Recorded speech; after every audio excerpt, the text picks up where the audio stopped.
and so forth.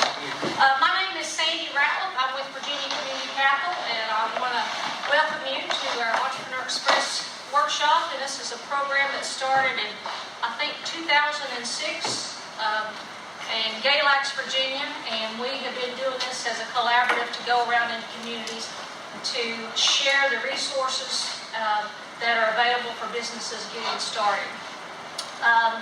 We've got a full agenda today. I guess I better use this. That we want to cover, and we encourage you to please ask questions as we go forward. But first of all, everybody should have in front of you the agenda from today that you can follow along. Also, note on the bottom of that agenda, there's 2 QR codes. One QR code will take you to the PowerPoint, where after today's session you have access to the content. And then the other the other QR code is to the survey. We're doing this to help businesses in Southwest Virginia, so we don't want to stop that communication after today. So please, if you will, complete that survey. Let us know how we do, what other content that we need, or if there's specific help that you need after today's session, especially when Becky Day with Virginia Tourism tells you about all that free money she's giving out. You want to make sure you talk about it and know about it.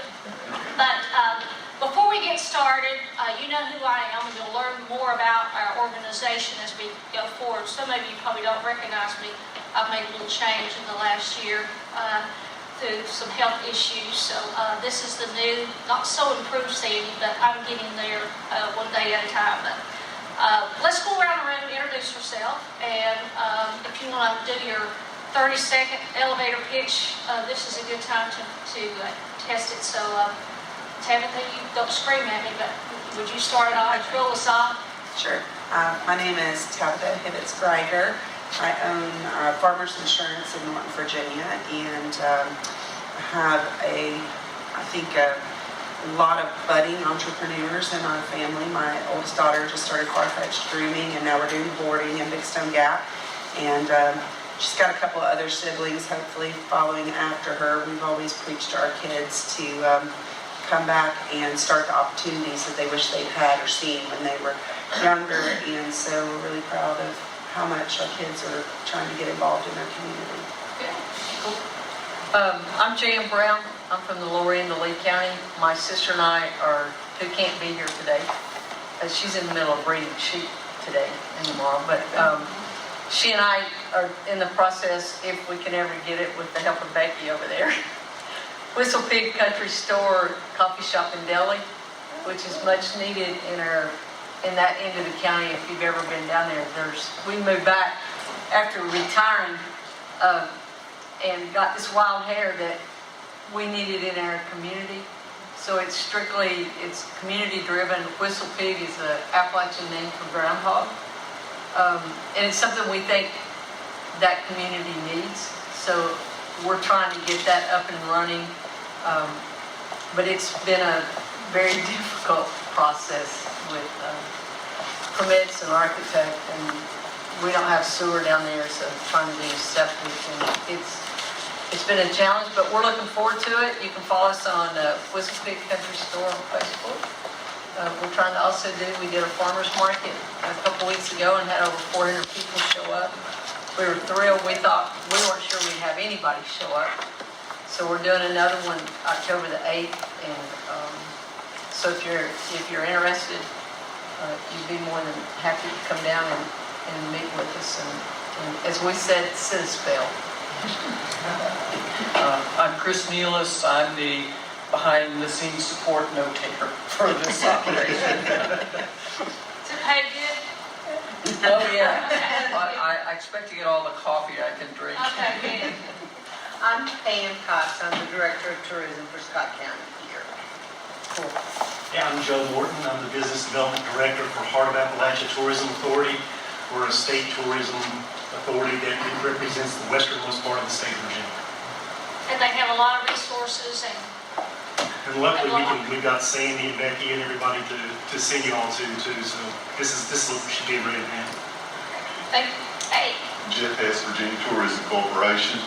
Most of you know I operate the Virginia Welcome Center at Bristol. That's my main hat. And then whatever Becky needs me to help her with, public relations, industry relations, those are some smaller hats I wear. Thanks for Great. Good to having see me you. today. I'm Melody West. I am a business lender and advisor at People Incorporated in Abington. I guess you know Jeremy Repass, right? Yes. Unfortunately, I'm Shane Simmons, the Director of Economic Development for People Incorporated as well. So, You'll hear more from Shane in a moment. yeah. Becky Nade, in the back. Hey everybody, Becky Nade with Virginia Tourism Corporation, and you're going to hear more from me in a few minutes. Billy Roberts with Virginia Community Capital, working community innovation. Pleasure of working with Sandy and the rest of the Southwest Virginia team. Good to have you. Becky O'Quinn, Director of the Mountain Empire Community College Small Business Development Center and Director of the Pioneer Center here. Our goal today is to help you, even though we have service providers in here, there may be, I was talking to Becky before we got started, there may be some programs and services that you don't know, so this is our way of sharing what's available for folks that are starting a business in Virginia, but also expanding a business. I've always said for years, and I've been in this for going on 32 years in economic and community development. See, I'm not even turned gray yet.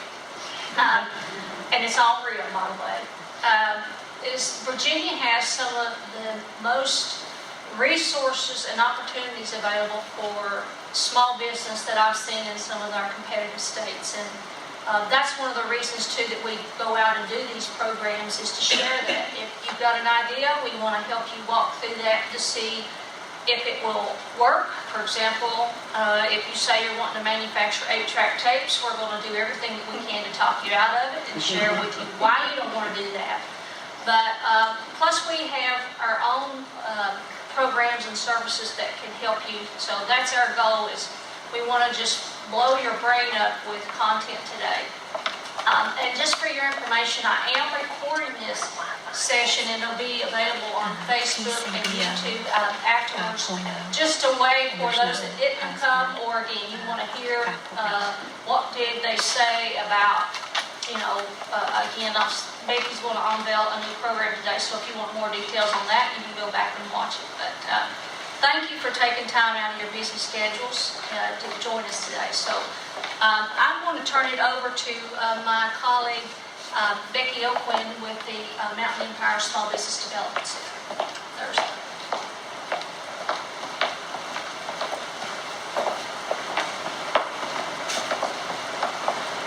Well, I know most of you know me, so I'm going to be pretty informal today. And plus, I've worked with Tabitha and with Jan on their businesses. But the Small Business Development Center works with small businesses every day to help you get your business started, to talk about what your business idea is. We are in a state network of 27 other centers, and then there's also a national network of small business development centers. So that gives us a good network of resources to depend on as well.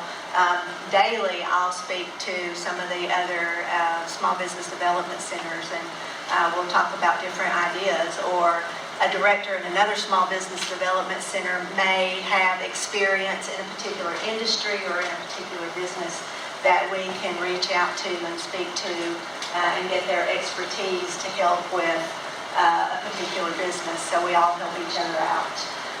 The Small Business Development Centers are partially funded by the Small Business Administration, and then we're funded usually through our counties and through our host, and my host is Mountain Empire Community College. And through our host, and my host is Mountain Empire Community College. And because of this funding, we're able to provide any client free services. So our services to the businesses are free, and they're also confidential.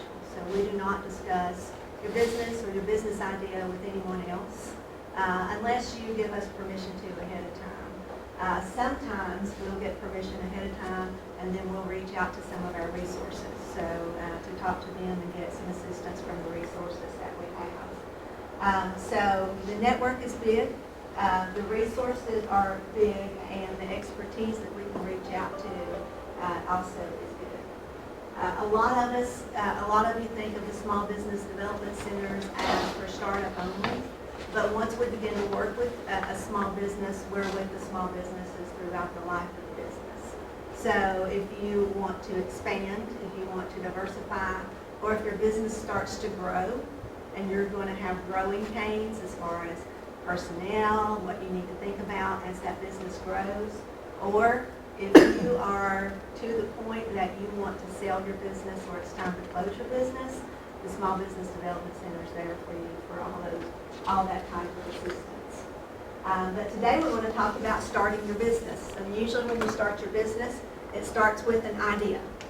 So you either have an idea and that comes from you see a need, you have a passion or a hobby, or you have a product or something that you think is better or will be better than anything else. And so I'll pick on Jan. So where your idea came from, did it come from a need?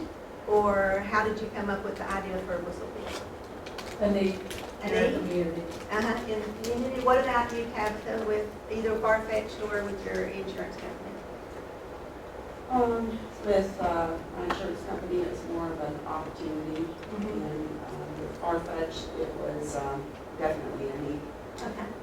So an opportunity or a need. What about tourism or people what are you guys seeing? Are you seeing people start businesses right now out of need, necessity, or are you seeing them start out of they see an opportunity or they have a particular service?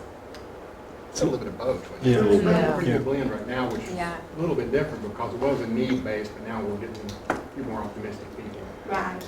And we saw a lot through COVID because people had to go home. They went, they were sent home to work from home.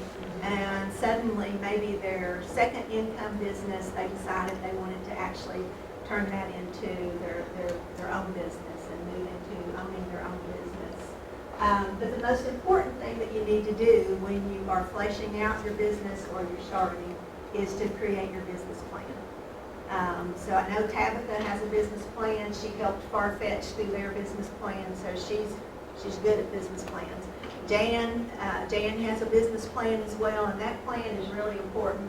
My dad was a construction worker, and he built houses. And so he had blueprints. It wasn't uncommon for me to come home and there was blueprints all over the house. Your business plan is really your blueprint. It's the blueprint for how you're going to start your business. And it helps you actually think through your business and go through every aspect of it. So it helps you get a good foundation. But as the Small Business Development Center works with you on that business plan, oftentimes it helps kind of point out some things maybe you didn't think of. Or as we're helping you do some research, it can help you really more streamline what you want to target and what you want to do with your business. Funding. Your business plan is going to support funding. So if you're looking for funding, for an investor, for a grant, or for a loan, a bank is going to ask to see your business plan. If you're applying for a grant, they'll usually ask to see a business plan.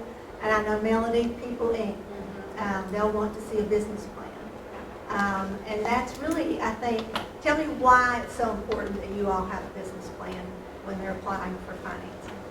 I think that it really shows that you've put time and effort into your business, that you've given things some thought, just like Becky was saying, that you've thought about the financials and how your business is going to be run, and it shows that you have some dedication there too.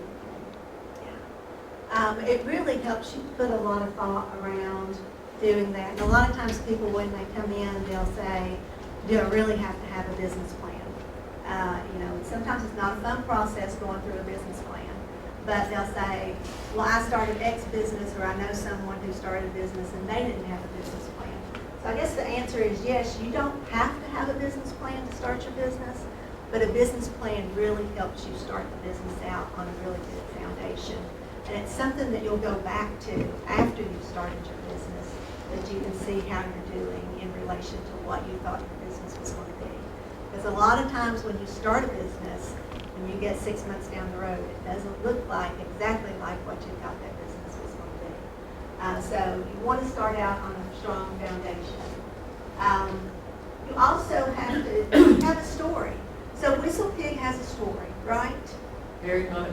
So what's their story, Jan? What's your story? Well, Whistle Pig was started because the Appalachian name for groundhog.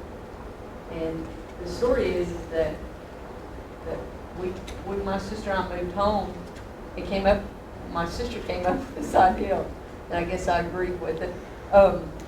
But the story is to support our community and bring back into our community what we remember as a place to meet and to interact with people and give college students that are down at Lincoln Memorial University and our local people a chance to interact and to grow. And we want to bring back a lot of Appalachian traits like quilting or canning or that kind of stuff. So our story is to give back to the community and be a part of the community. And it'll be strictly community driven. So as you can see, Jan has a story. She knows what the business is, and she knows what she wants that business to accomplish, and she knows why. It's a living idea. Most plans require financial projections, either 3 to 5 years out. So a funder, a grant funder or a lender, they're going to want to see that you have thought out how much income is going to be coming in that's going to be derived from the store, and then what your expenses are that are coming out. So when the Small Business Development Center works with you, we'll sit down and we'll talk about what are the income points that will be coming into the store, and then we'll work with you on each expense to help you think through some of the expenses that will be coming out. Sometimes you may miss a few things, but through the experience we have of working with cash flows, then we can help you think about what all of your expenses may be. It helps you build. It helps you plan to build. What's your timeline?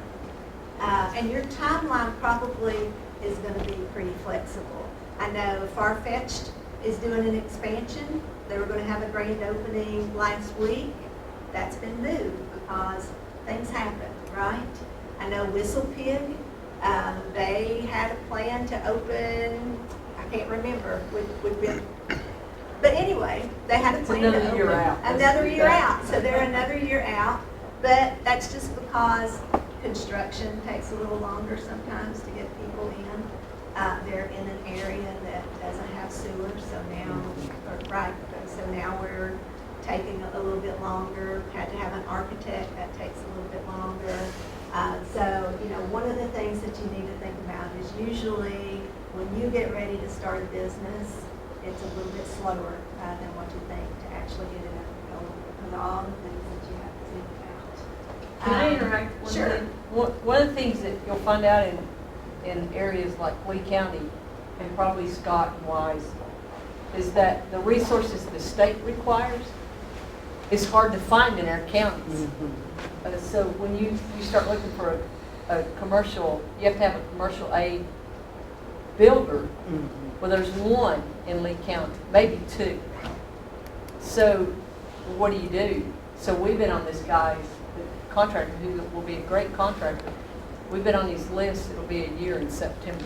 Wow. So, and now we're still looking at, if we're lucky, he'll start building in January. So that's one of the opportunities that when you start thinking of a business, you think, well, I can get a contractor and we'll be up and running, we'll do this, and it doesn't work that way. Plus, you're trying to abide by the state regulations, like Richmond, that they have no idea what you're dealing with infrastructure-wise. In like, for example, is the lower end of Lee County with, and I can give you one example. It shocked us. If we disturb over an acre of land, we have to have a stormwater study done. Yeah. Well, that's all based out of Richmond because of the city. But when you get in the counties and in areas like we are, or septic where we don't have sewer, it's in the process, but that could be 5 years, which means I'm out. It'd be like, if I have to wait 5 years more, because I'm 62, you're just like, okay, I'm not waiting 5 more years to do this. So there's opportunities there that you will experience that you don't experience, like if you live in Abingdon or Bristol or in a bigger city. And cost projections are out the window right now, and then supply Yes. chain issues, Yes. and then just even workforce with folks coming in trying to help you out. And now with all the flooding in Kentucky, getting a general contractor, luckily you've got somebody in line, is going to be really difficult as we move forward too, whether it's residential or commercial. The other thing we found out is when we went to talk to our county about the permits and all that, they just flat out told us, said, you've got to have an architect and an engineer sign off on all this, which is going to cost us, they want 7% of the project. So if you do $1 million project, you're talking about $70,000. But the problem is like in Lee County, and I'm using that because that's where I live, but there's not a lot of commercial building. So the permit people and our inspectors don't have the experience dealing with that, so they're like, you've got to get an architect and get an engineer to sign off, and then I'll sign off on it. Or the septic, you have to get an engineer to design it, because the health department just flat out said, we have no idea what kind of commercial system you need, so go hire an engineer, whatever they design and they stamp, we'll approve. That's consistent with all small towns, just to make you feel better. Yes, I mean, I know it's in Lee Yeah. and Scott and Yeah. Wise, Yeah. and I would assume in every small town.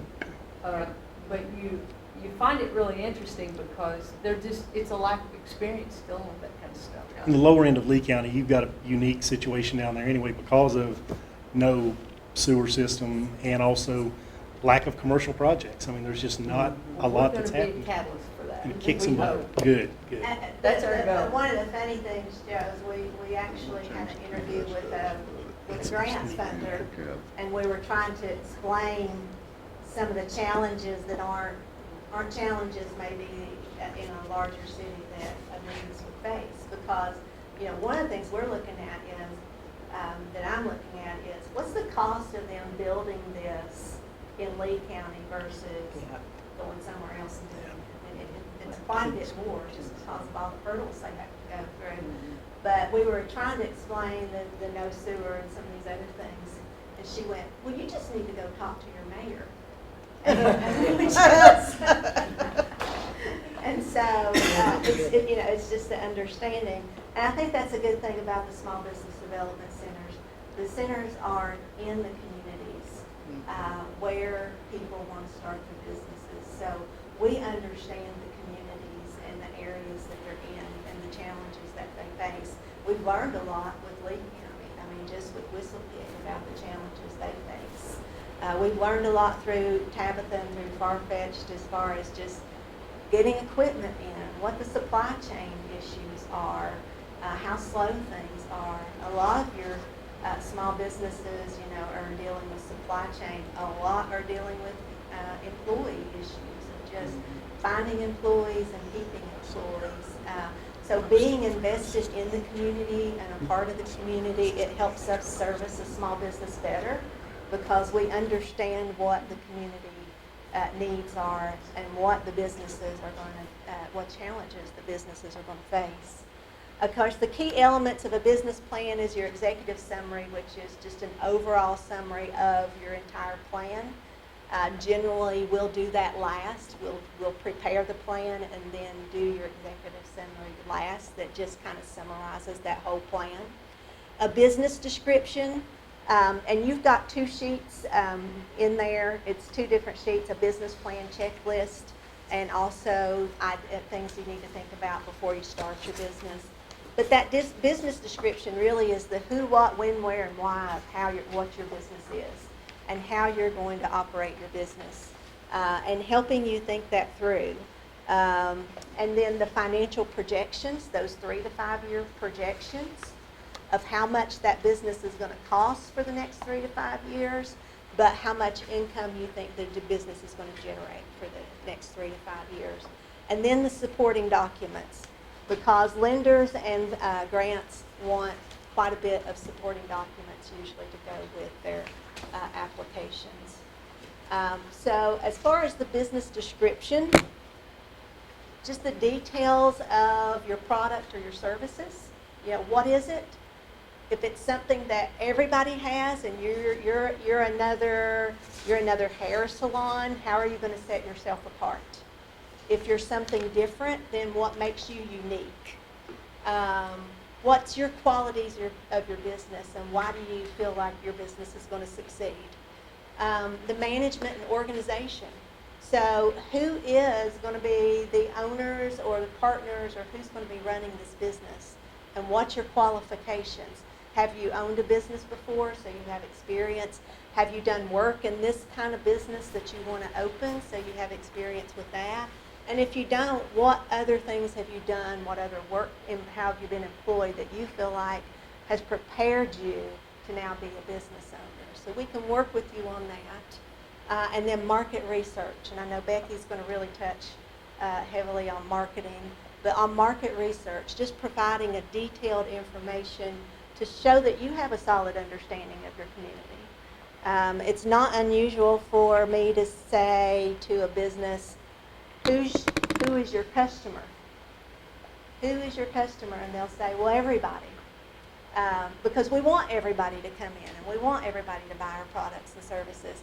But that's not the case usually. Usually there is a common target of who our customers is. So for your insurance company, do you know who your target customer is? Specifically for farmers, we market to what they consider a preferred consumer. So we like people who have business assets. They also want to insure people that understand the value of life insurance. And one of the hardest lessons for me to learn when I first opened that business was there are customers that I don't want because they're going to cost me too much time, too much money, too much effort, and I'll never see a return from it. And that was a hard lesson to absorb, that there's customers you also don't want. So that was an interesting first lesson for me on my customer base. So. And Jan, do you know who your target customer is, or are you everybody? No, we're not everybody. Okay.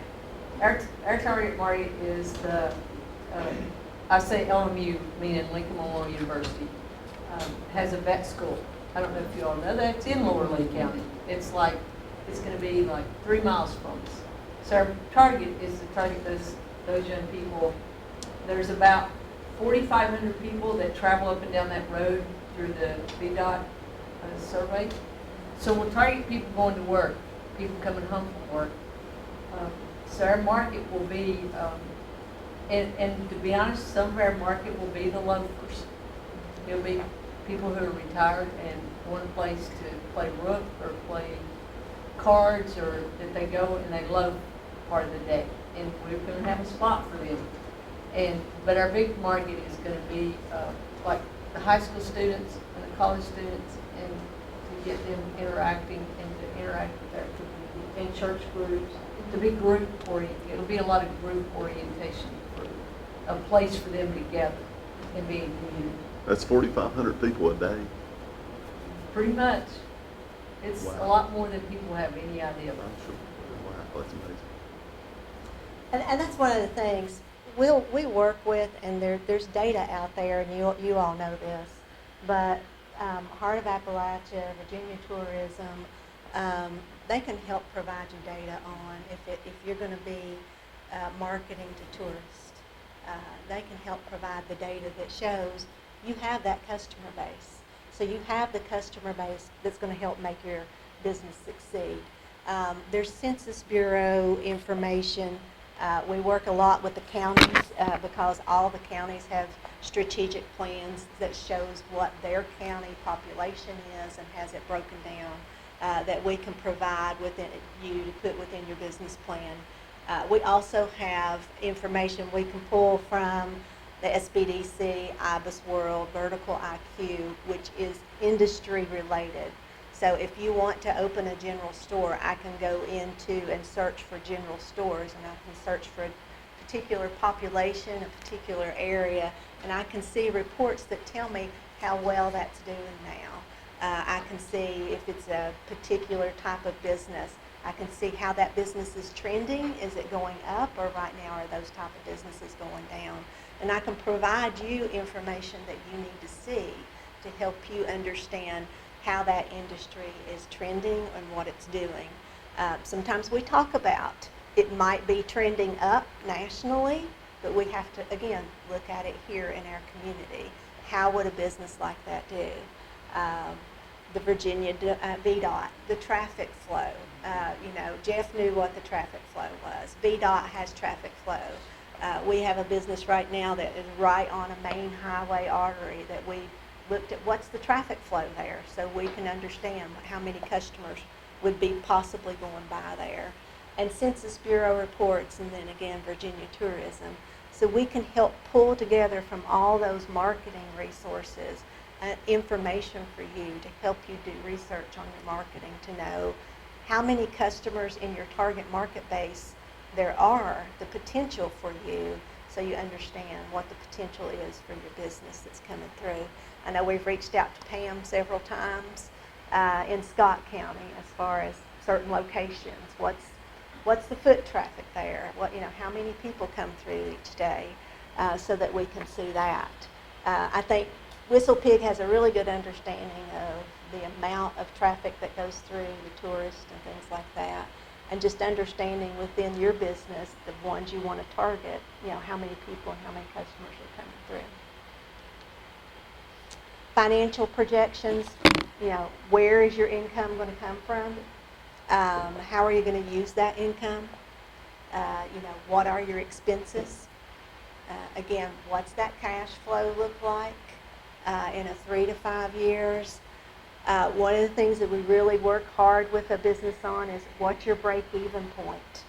So if you are a barbecue restaurant, how many barbecue sandwiches are you going to have to sell in a day to break even, just to pay your bills?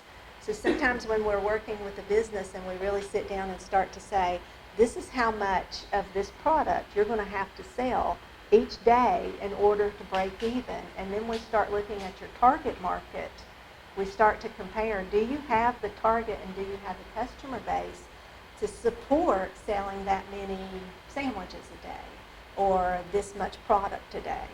And we can help work with the business to talk about how we need to tweak your business plan. Do you need to sell other products in order to do that break even, but to understand where you need to be so that you know that you can pay your bills. And then your lenders are going to look at that. If they're going to loan you money, what's your break even, and are you going to have enough money to pay a loan payment after that? So your cash flow is going to reflect that, but your break even is as well. So we worked with a restaurant not too long ago, and we took what is your famous meal? What is the one that you're really going to push? And we said, how many of these do you have to sell? And what's the cost of making this meal, one meal? And then how much are you marking it up? How many are you going to have to sell? And we went through the whole process with them. About 6 months later, she came in and she went, I hit my break even today. So she understood that she had a goal that she needed to get to in order to get to her break even point. So all the financial projections that you look at there, Tabitha, you have anything to say on the financial projections? What are the ones that you think are the most challenging sometimes when people are starting a business? I think a lot of people think that's a one and done situation.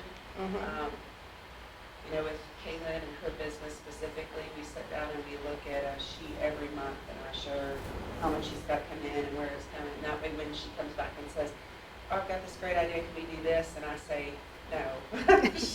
She understands why I'm saying, no, you really can't that month, because it's important for you to understand that cash flow in, cash flow out every month, and what kind of margins you've got to work with. So.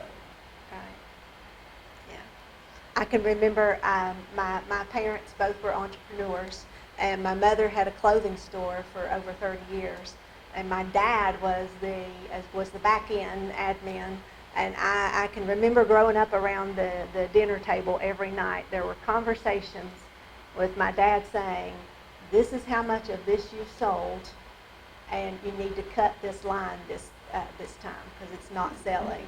And I remember some heated conversations back and forth, and I didn't realize then the conversations that I was listening to, but he was the one that was tracking the sales and what products were selling. And one of the things, he had calendars for years and years. We kept them just as a handwriting on them. But he wrote down what the weather was every day, and we always thought that was so strange. But now we begin to realize after a while, weather affects your sales too. You know, and so he could tell you the weather, he could tell you patterns and things like that. And there was a conversation every night at the table of, this is what's selling, this is what you need to put on sale and get rid of this, you know, get it out the door, this is what you need to do, kind of thing. So my mom was the front end, she was the social butterfly, and she was the salesperson. He was on the back end that was really tracking all the financials, even down to what the weather was and how the weather was going to affect a sales of something. And then money, money, money. Everybody usually needs money, needs some type of financing to get your business off and going. There's traditional loans through the bank that you can go. Banks are a great place to go. Sometimes the banks want you to actually be in business before they'll look at giving you a small business loan. So you need to think about, if you're going to go to a bank and you're just now starting your business, most likely they're going to want you to do a personal loan or have some personal equity in that traditional small business loan. An SBA guarantee loan, that they come in with a traditional bank or with People Incorporated and will help guarantee that loan. A micro loan through People Incorporated. We work with People Incorporated a lot. And they'll be talking about that a little bit later. Grants. One of the misconceptions that we see is a lot of people come in and they'll say, I want a grant to start my business. And grants are not that plentiful. There's not a lot out there. In our area, we have the Visita Seed Capital Grant, which has been great. That's a $10,000 seed grant to help you get your business started. But government grants usually take quite a long time. You're not going to apply for a government grant and get that grant very quickly. I know there's a tourism grant coming up that Becky's going to start to tell you about a little bit later. But there's some national grants. I know Tito's just announced, I think 10 people out of the United States that got a national grant. So there are some national grants and specific grants, but those grants usually are pretty tough and competitive because they're nationwide, and they usually take a little while before you hear. So a grant is usually not a quick process.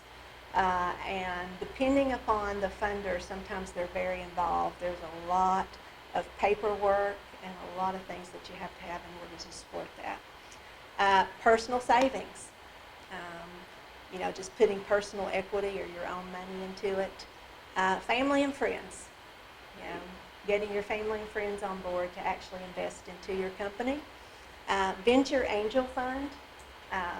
These are more popular in other places. I don't know of a lot of angel funds around here, but just venture funds. And then something newer that's been popping up lately is crowdfunding. People going on GoFundMe and other sites to just crowdfund and raise money for their business there. Anything else that I've missed as far as funding avenues? And so the supporting documents you'll need, of course, is your SEC, where you've created a corporation, any feasibility study, industry research, which we just talked about before, your EIN numbers. A lot of grantors want to see maps of the property or of the business, of where you're going to be located, photos of the business, menus. If you're a restaurant, they want to see your menu, what your pricing is, those type of things. If you have product to sell or a service to sell, price lists, so that, again, are you thinking the business through? Have you thought about how much you're going to be charging for your product or for your service? And how does that compare to what your competitors are charging? Research, any other research, and then anything else that you think will help you obtain the financing. So sometimes that could be letters of support. I know with Whistle Pig, we worked with them on a grant that we got a lot of letters of support because the grant was a community-minded grant. So we wanted to show them that the community was really behind this store. So we worked with them to get letters of support. And then other options, what's the gig economy? Maybe you don't start your business right away. Maybe you start it on a smaller scale from your home, or you start it online, try to launch it first, see how popular or how it's going to be, and then slowly move into starting your business once you've proved that you have the product or service to sell. Freelancing, if you do have a service, you could freelance first before you launch out and do your own business. Really trying to decide or identify, is what you're doing your hobby? Is it a business or is it really just a hobby? We have a lot of problems with that throughout the region from a tourism standpoint. And I'm going to key in on restaurants as the number one. Uh-huh. We call them hobby businesses just because there's no set hours. If you get up in the morning and decide they want to close, just put it on Facebook. We're not going to be in for the next 3 days. Yeah. And several of those we've watched them fail pretty quickly because somebody will come from a neighboring hotel and go over and go, you told us we could get coffee and a muffin over next door, and they said they're going to be open at 1. Well, that's not helping me for breakfast. So we see that a lot, but that's a key one right there. When you're starting your business, Tabitha, is it 24/7 usually? Yes, in some ways. Kayla's much better about taking the time away from social media than I ever was. I've been proud of her about that. She's got a better work-life balance idea. But it could be, especially, with my other business, I've had people ask for things at 1 o'clock in the morning, and 5 minutes later they send you another message that says, I really need to know this. And you're sitting there like, because you kind of want to help, but then you're like, I maybe set myself up for a bad habit if I do. But yes, it can be, because you're always worried about it too. She's learned very quickly, you can't really just take time off now, you've got to have a plan for that. Of course, we've had a couple of health issues with her, so she's learning that she's traded some of the restraints of working for a corporation to just different challenges now as a small business owner. But you get a lot more freedom in some ways too, so it's a good trade-off. But yeah, it's a 24/7 gig. Yeah. Well, it's your business. If you're not there and you're not running it and you're not invested in it, it most likely is not going to succeed. Yeah. You can have a good manager or whatever, but it's your business. I had a young business owner come in and talk to me a few months ago who said, this is my business and my customers are going to be here when I'm going to be open because I have a life and I want to do other things. But, again, you've got to look at who is your customer and when is that customer going to shop at your business? And are you willing to be open then and be there for them then? So you have to think about those things.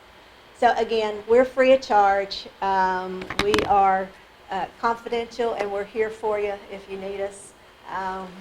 Working with the SBA, Wise, Dickinson, Buchanan County, they were just declared federal disaster area contiguous right now. So we'll be working with a lot of small businesses, just helping them get their disaster loan applications in and things like that. But that is all I have. Any questions on the SBDC? Just a comment and a word of encouragement for the entrepreneurs. I remember, I've not got to talk to you, but your passion and your ideas that go on that business plan, they're never fresher and more exciting than when I see it in you. And I remember in my past life, I didn't have a Becky to go to. When I done my business plan for my past life, I worked with People Inc. way back in Wealthy Sony's day and Deborah Wagner. But that passion that you have for those ideas and your kids will never be fresher and better than that, because really, when you get into the money end of it, money makes the world go round, and you think, am I sticking to my business plan? And I remember when Deborah helped me do my business plan, I kept it on my desk every day, every week. I pulled it out to see if I was hitting my target to use my grant that People Inc. gave me for my 3 billboards I wanted to place. And I said, am I doing that? That was an idea I had when I first opened, but those ideas that you have now are so great, and to have Becky and new faces at People Inc., it's, and you know, we didn't have tourism way back in the day to have those marketing grants to tap into, but your ideas your kids have, it's just, and to have Becky, you know, to keep on target with that, you know, it's great. I love the passion. It definitely takes a village. Yeah. Well, I think too, you start out with passion because it's your business and your idea, but as you start to hit roadblocks, that can really start to, you know, you start to get discouraged. I mean, the more roadblocks you hit, the more equipment that doesn't come in because now we're running into supply chain issues, or we've got this issue here, or whatever. When your prices double, like in Yes. 3 months. Right. I mean, you really can start to get discouraged, and you really start to question yourself of, should I have done this, or should I open this business? And sometimes the SBDC is just there, honestly, just to encourage you. Just to say, let's keep going, let's keep trying, let's do this. You know, a lot of times we're just there to listen and just to encourage you to keep going. It's a wonderful feeling to see a new business open. The great thing about having someone like Becky too, and then Sandy kind of mentioned it in the beginning when she said if somebody comes in and wants to open up a 8-track tape manufacturing business, the dose of reality sometimes, and I'm pretty strong with the dose of reality with some folks, is good to have tempered with the excitement. Yes. Because it puts everything, reality's a nice way to go into a business. Yeah, right. If you want to open an 8-track business, then we may talk about why you want to open an 8-track business. And see if there's, you know, other ways we can try to help you around that, so that you can do that. Just real quick, the decorations and everything, just want to let you know that's from a little incubator client that just opened up here in the center, and we're real proud of them, called My Lady's Table. And she does decorations for events. She'll do the decorations, you come pick them up, and then you can use them for any event that you have. So the Pioneer Center is here for incubator clients, and we're working really hard to get really small businesses in here at low cost rental. And then the SBDC works with them really closely to get their businesses up and going. So there's a card on the table there if you want. And I'm going to turn it over now to Becky Dennis with Virginia Tourism.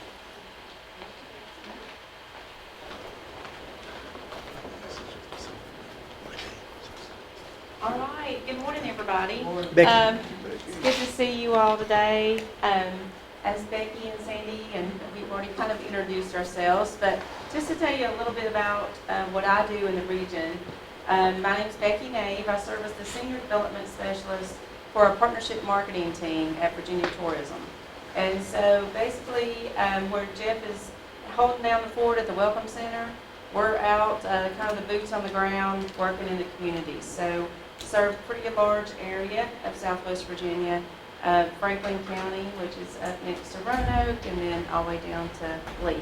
So, and I also serve this area with my counterpart, Michelle Workman, who couldn't be here today. So it's great to see you all. I'm excited to be part of this program and been part of it for many, many years. I worked at People Inc. for about 10 years, so was able to launch a workshop program there, and Sandy and I worked together many years through that and worked with Becky in different capacities too, and so it's like we've come full circle. We've all been around that block and been together, so and here we are now in our roles. But so today I'm going to talk to you about market planning and the importance of having that marketing plan, and kind of just go briefly through the basics of that. And then if you're thinking, especially for you all in business or starting a business, if you need more details or really want to work through that plan, please contact us because we can work with you one-on-one on that. When you think about the market plan, I was thinking about when you're talking about the 8-track tapes. That's going to be our example today. It's funny because we do get those. We do get folks that come in and want to know how to market certain items like that, and you're like, well, that's a good question. You know, who's your market, and who are you trying to get this message to? And so it's always really interesting. So we're going to talk about the basics of market planning, and then I'm going to tell you about a brand new program we launched today that we're super excited. It's the first time ever we've ever had a small business grant. And so hopefully, I'm hoping we get loads of applications and we really prove that there's a need, so we can continue getting funding for this area and grow that. I know being formerly working with businesses and working with the loan programs through People Inc., that was one of the first questions I used to always get when people would come. They didn't want a loan. It was like, where can we get a grant? Is this free? And it's like, unfortunately, there's not a lot out there. It's hard to get those. And I know they're going to talk more about the financing part. So when you're developing your marketing plan, well, first, for those of you all that are in business, I mean, this side of the room is a little bit different, but do you have a business plan already? And then how about a marketing plan? Yes. Kind of, yeah. So it's just as important also to have that marketing plan to serve as the roadmap for your business. And so when you're thinking about what goes into a market plan, we're going to go through kind of each one of these briefly, but we're going to cover the 4 P's of marketing. You know, you've got your product, your promotion, your place, and your price. So what goes into each one of those? So what product are you marketing? What is the product? You having that written out. What are you marketing? And then the price, what are you going to charge on this price? That's sometimes the hardest thing for entrepreneurs to do, is to figure out the price they're going to charge for their service or their product. The place, where are you going to sell your product? Because that plays into the marketing piece of this. And then promotion. What are you currently doing to promote your business, your service, or your product? So in a marketing plan, when you open one up that's completed, first thing you're going to see is the executive summary. And then you're going to see the mission and vision for the business. Now, I will tell you, this is not the first thing you write in the marketing plan. This will be actually the last thing you write, because you need to go through the plan and really take an objective look at what you're doing. And then you come back at the end and you write this first page of the marketing plan. And then thinking about what are you trying to accomplish with this marketing plan. And you may have different pieces of your plan, because it depends on what your market campaign is at the time. But what are you trying to accomplish? Are you a new business? Are you trying to get the awareness out that you're a new business? You're open for business? You have a product or service you want to sell folks? Or maybe you're in business and you're like, we've got a Facebook page, we have 100 likes.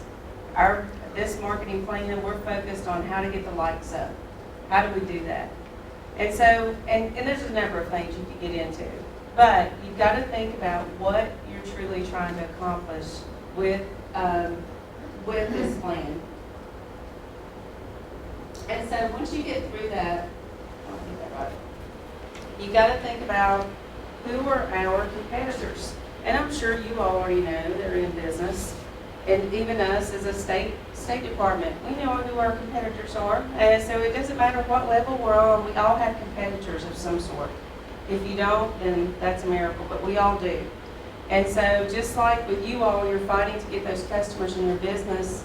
At Virginia Tourism, Jeff is down there at the Welcome Centers, people coming in to Virginia every day, telling them all these things they can do to keep them here, keep them in Virginia. So we're kind of doing the same thing too.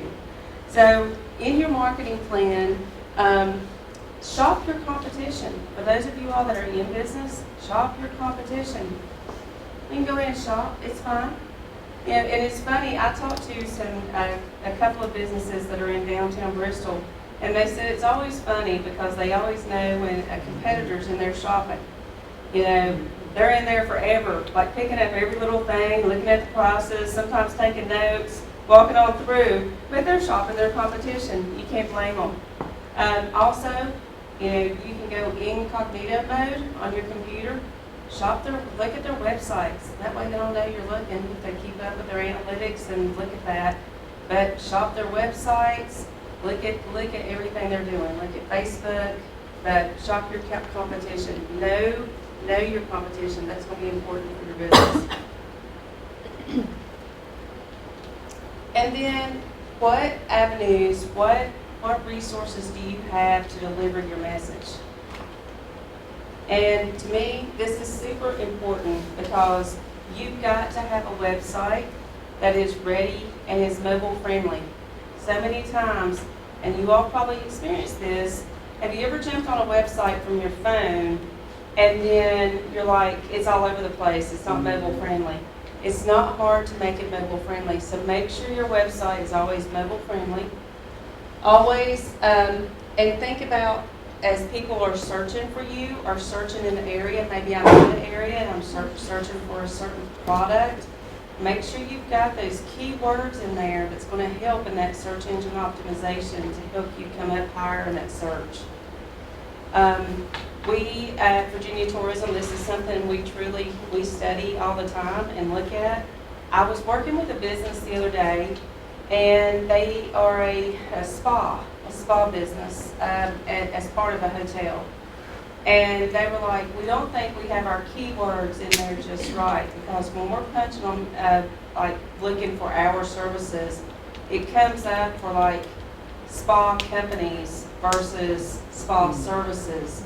So when you think about those keywords and what you truly need, it was like, well, you need to drill it down a little bit further. Let's take a look at this and think about the words you're using in your content to make yourselves rise up into that area you want to be in. If people are, maybe they put spa instead of putting, massage or aesthetics or whatever it is they're wanting to do. So we worked on some of those keywords, but really taking a look at that. Social media. Well, have you looked at who is shopping at your business and who's checking out, who are your followers on social media? That's telling you right there who's some of the folks that are coming to your business, or some of the people that are interested in you. So by that will also help you determine what social media outlets you should use and really put your money into. And then of course PR, you're like, we're a small business, I don't have money for PR. You can be the PR, you are the PR. You can write your own press release. You can quote the expert, quote yourself, put it in there. But when you read those press releases and it'll say, Pam Cox of Scott County said, Pam Cox probably wrote the whole thing. I mean, if when you do the press releases, but you interview the expert, interview yourself. It's okay. And people think that's odd, but that's how you do it. Pam is great with press releases and any sort of stuff like that too, so she's a wealth of knowledge on being able to write stuff that gets people's attention. Yes. Thank you. Yeah. I've done that for years. Yeah, and I see a lot of your stuff, and that's why I use you as an example, but that's true. I mean, you've got a lot of resources in the room, a lot of experts that can help you on every detail of this. So get that out. And you know what? It doesn't cost you anything to send out a press release, right? Mm-hmm. There's not a guarantee it's going to be published, but a lot of times, and I don't know about you all, but so many times newspapers and news, they're looking for things, they're looking for news, they're looking for things to put out there. So a lot of times they're happy to get it. It doesn't help either to get to know the reporters who cover your area, take them to lunch, It doesn't cost a lot of money, but that's some goodwill, and then you can send them an email, or you can call them up and say, hey, we have 80 dogs that we've rescued. You might not get a story on that, but you might get a story on something else. Yeah. So Relationships. Yeah. That is super important. You're right. So building those relationships, find out who's writing those articles. I know for this area you've got the Coalfield Progress and the Star, Dickinson's Star. Dickinson Star, Coalfield Progress, Scott County. What's Scott County? It's Scott County, it's the Virginia Star. You have the Kingsport Times News. Yeah.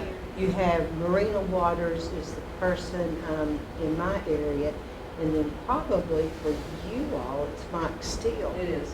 Yeah. And Mike Mike does a good job. He does. Yeah.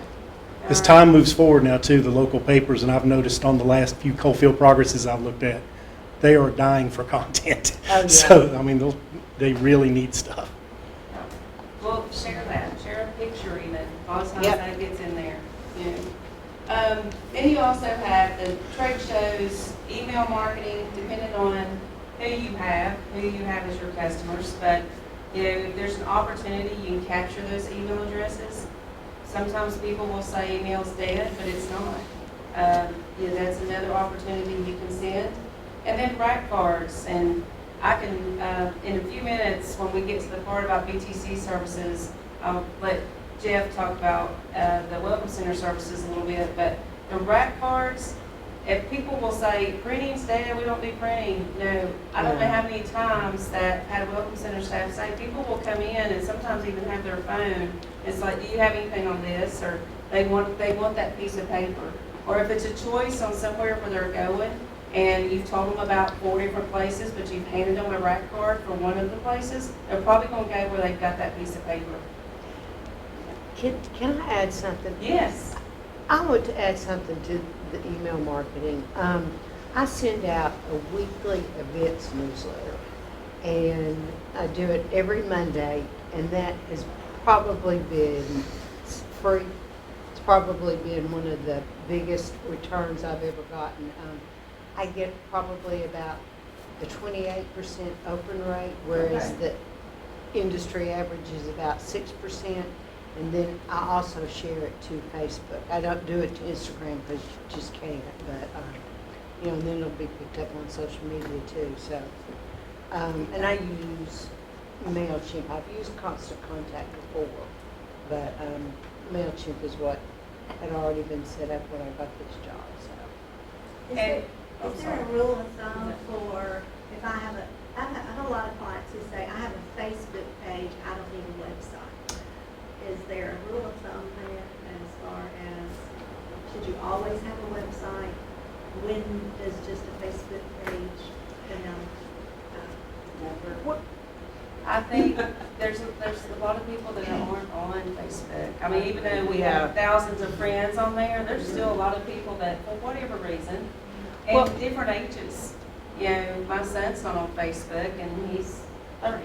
So you've got that, and neither was my my parents. But it's like, it just depends. Yeah, we had actually, Kaylin tells it, she thinks it's a funny story, but she had a gentleman that came into the store one day and said that he had decided to come there and have his dog groomed because she had a billboard and wasn't just doing that Facebook thing.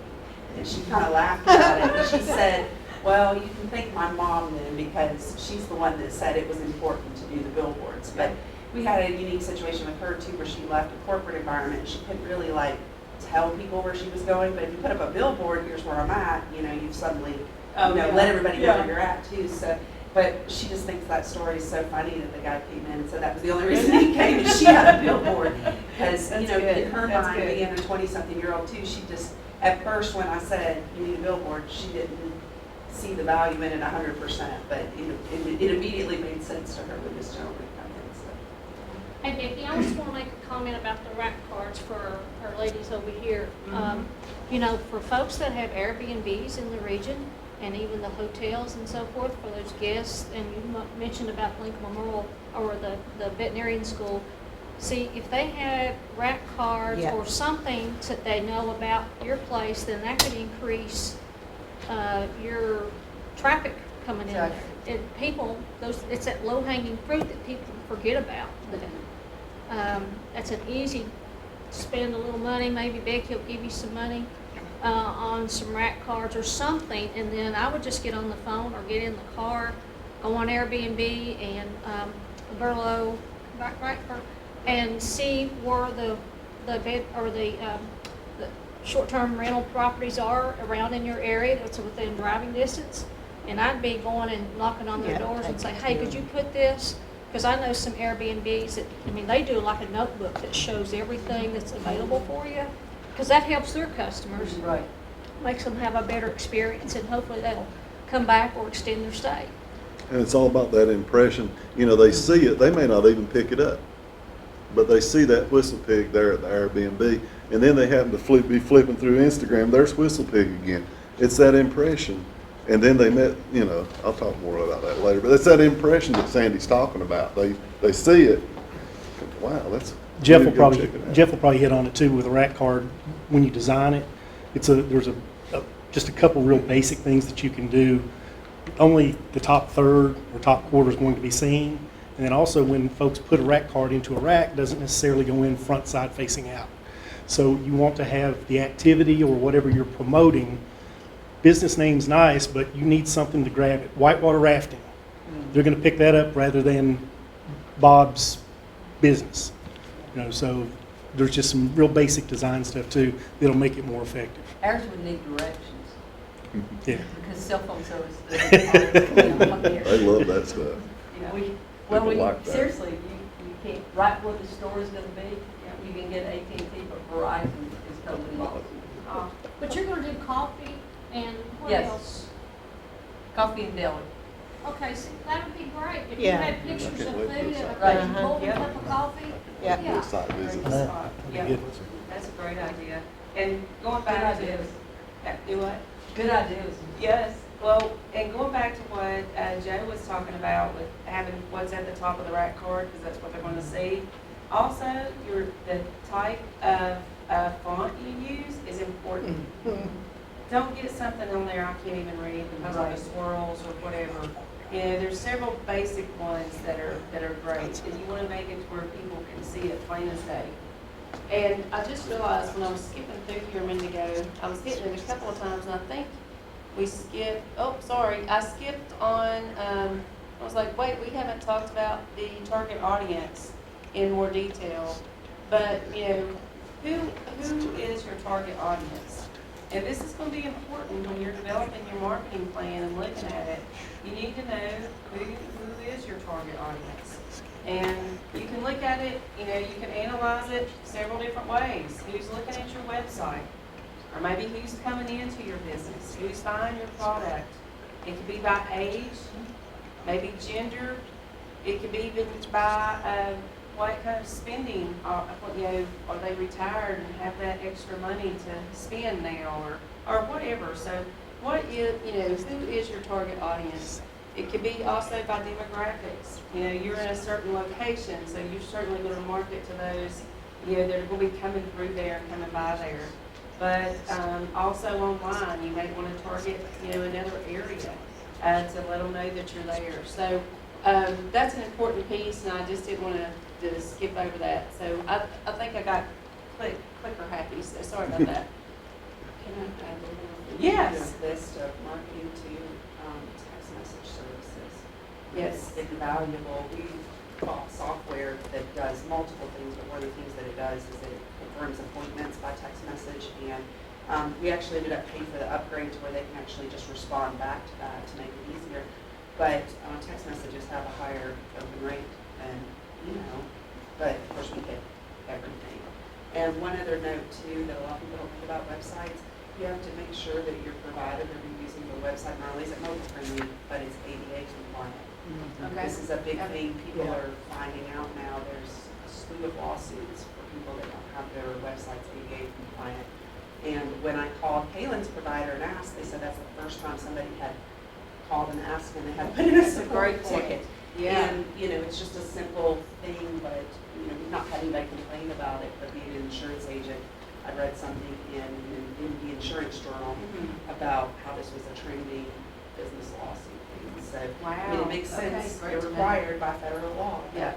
So, just wanted to mention Yeah, I that too. think that's That that's an text excellent messaging point. is great because the company or the business that I go to get my inspection stickers or any kind of oil change and so forth, Yes. they keep a record, and last month I got a reminder that my stickers due in this month. You want to schedule a visit. That's great. That's a good one. I love the text messaging personally because I love it even when my doctor's office does it and they don't call me and leave me a message.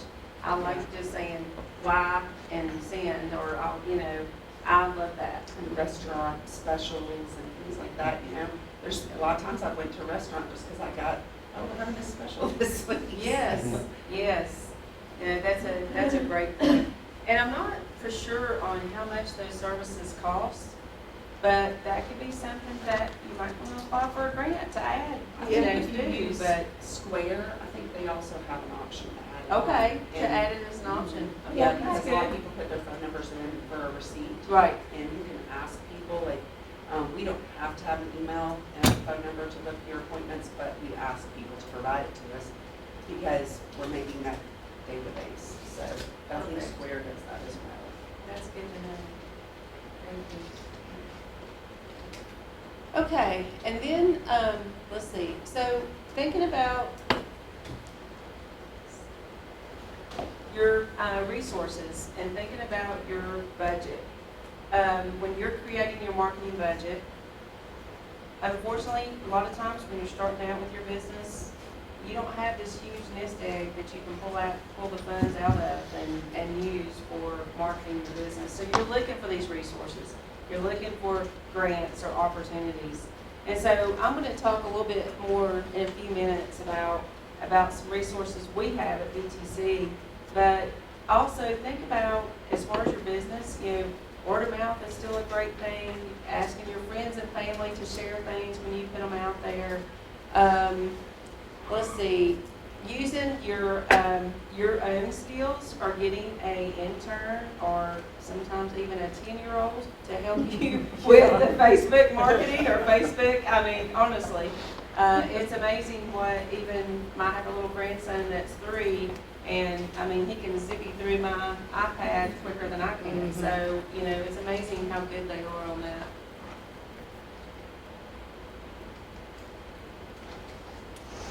Sorry. It's a little bit delayed, so I was clicking in, but sorry. So how will you measure your performance? So this is the thing, whatever you're doing for marketing, you want to make sure it's working. So figure out how you can measure it. You know, you're taking that look at your Facebook and saying, you know, this is where we were at a month ago, this is where we're at now. Looking at the analytics on your website. You know, who's looking for you, who came to your website, how many click-throughs did you get? Maybe even surveying. If you don't want to get into a lot of that, you could even survey folks as they come into your business.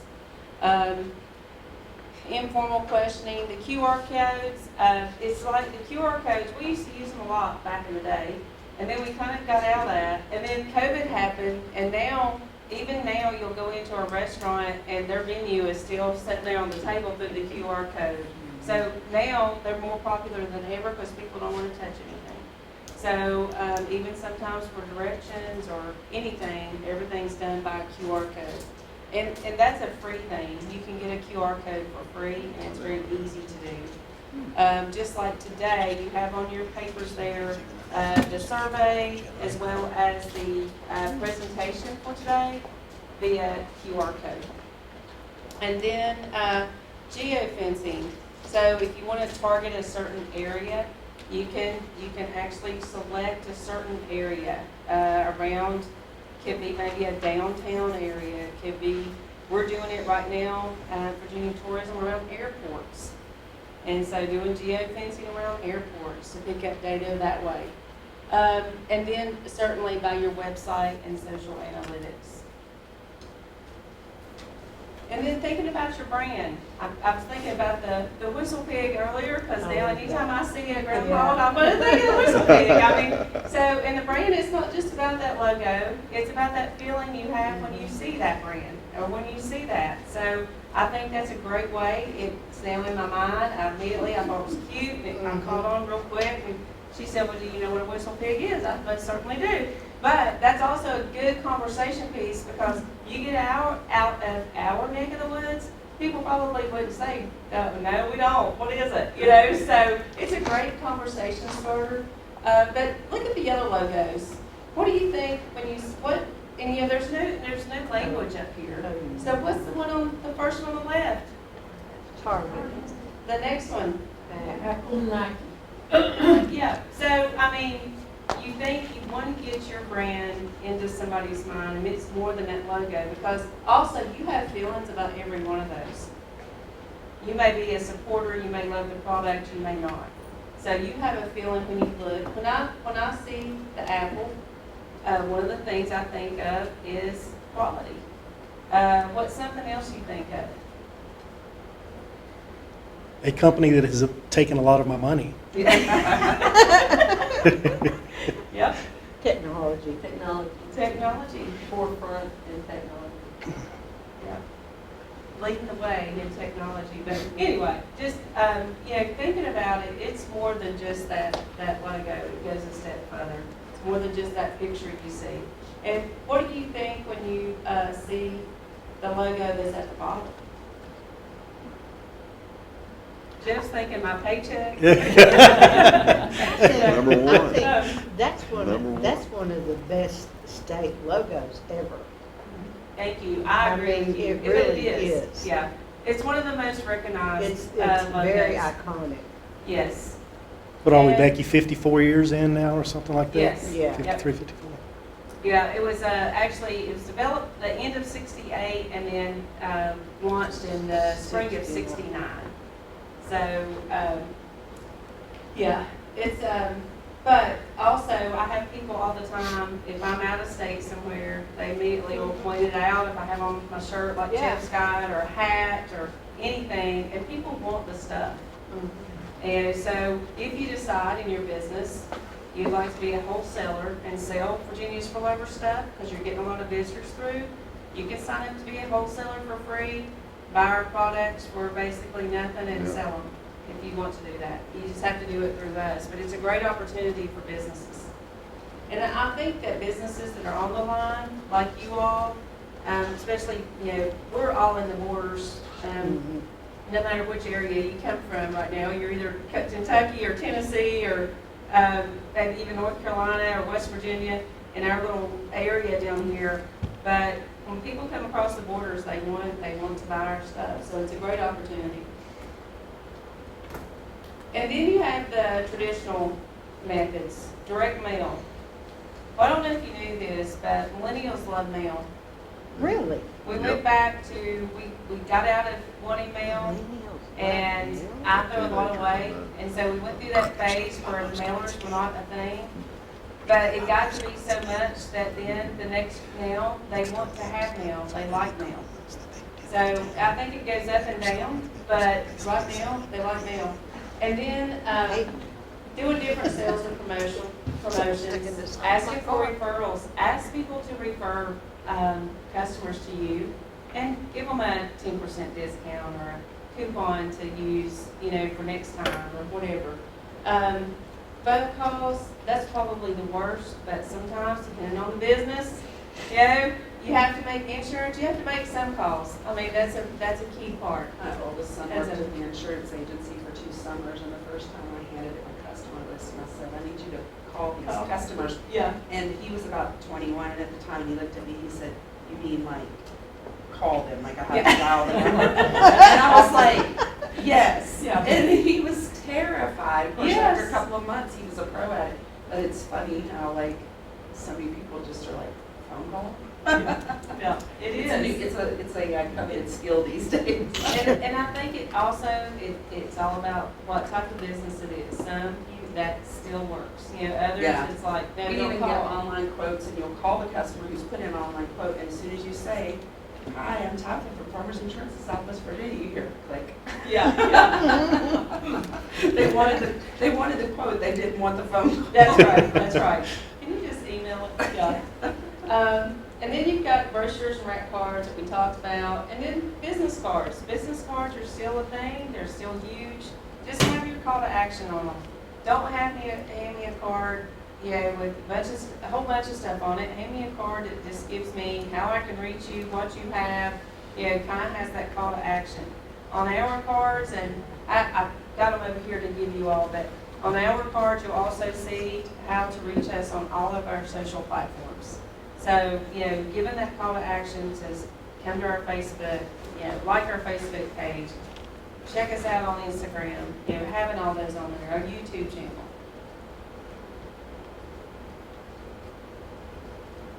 And then social media. So there's all types of platforms for social media. And what I will tell you is figure out what's the best way you can reach the people that you are marketing to. You know, if you're looking to go after millennials, what do you think would be the best social platform? Snapchat. Snapchat? I got teenage daughters. Yeah. So you could do Instagram, you know, TikTok, and Facebook, but I have found that younger age, they're not as much into Facebook really as they are Instagram and TikTok is taking off like crazy, and I am completely clueless on it. Me too. it is huge. Yeah, well, you gotta find somebody in that Yeah, younger that age knows group, it. and they'll tell Knows you. how to do it. My youngest daughter spends so much time making TikToks, and sometimes I ruin it, but I don't mean to. I didn't know what you were doing. But anyway, you know, but it's, or either I'm probably in some that I don't want to be in, but I would imagine. But anyway. Is it illegal to hire a 5-year-old? You know, I'm so proud of our digital team because I'm so into this. When I follow Virginia, you need to follow your competitors.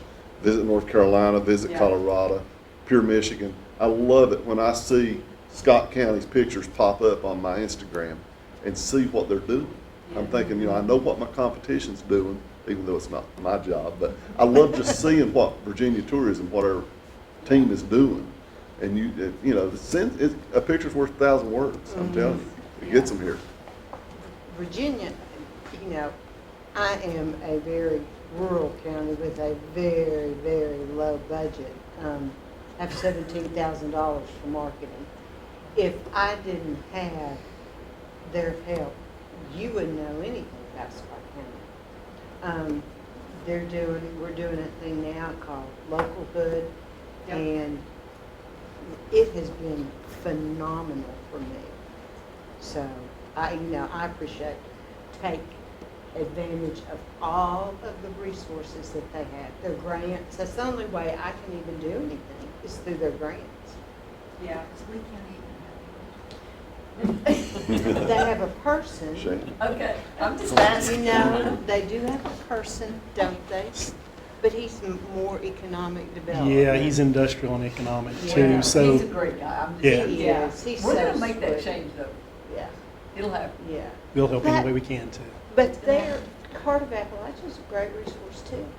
That's what I'm Kim- saying, we're gonna make all this Yeah, happen. I'll make sure y'all get my information too. Okay. Kim will get you on television with Heart Yeah. of Appalachia. Yep.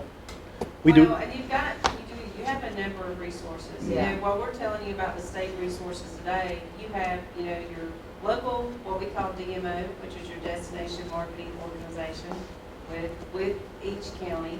And then you have your regional. So you have Joe and that group with Heart of Appalachia, that's a regional for the Heart of Appalachia. So you've got a lot of avenues here that will market you as that's what we do. You know, as Can I part of- make a comment though? Yeah. Here's one of the struggles you have, and I'm from Lee County. Yeah. I moved away for years, but one of the things, because my parents are 90 and 88, and I'm fortunate to still have them, but you fight the constant, and I do too, being from there, of how much growth do you really want. Yes. They want it to be, and I'm the same way. I want it to be the right kind of growth. I don't want you to just come in here and bombard us with all these different franchises and all that. And they did actually a meeting down at the vet school from Virginia Tech and the EDA, and found out that people in that community and the vet students said, we don't want franchises. Mm-hmm. We want locally owned, community-driven businesses. But it's a fine line you walk in, like I'm sure Scott County and Wise County, because they are kind of a forgotten land. Yeah. When dealing with a lot of especially economic development folks and like downtown revitalization, the hardest thing to get through their head from our standpoint is not all business investment is good business investment. Absolutely. It has to be what you Right. want to have happen. Yes. And it's just, you And know, I they think, especially Lee County right now, we fight with that constantly. Because they don't want, because there's been a big influx of moving in out of state. Yeah. And people are going, those people, they, it's not, you didn't grow up around here, did you? You're not from here, are you? So you fight that, and I understand that, but it all depends on who moves in, how they respond to our community. No, I understand that, and where It's all you're about right money. there, I It's mean, not in about that money. triangle, with other states. I would bet there's also a bunch of back and forth too. Do you have that, I mean, between Kentucky, Virginia, Tennessee, having it all right there? Well, the other thing that a lot of people, and I don't even know if you all know this, that do you all know how many people visit that Cumberland Gap National Historical Park a year? We do, but I don't have that number. Yeah, I don't recall off the top of my head, but it's a larger number than most folks would These think. are only the people who go to the visitor center in Kentucky side. Like when you went to the St. Cave and White Rocks, they don't even count those people. Yeah. There's roughly can be anywhere, it fluctuates between some 700,000 and 1 million.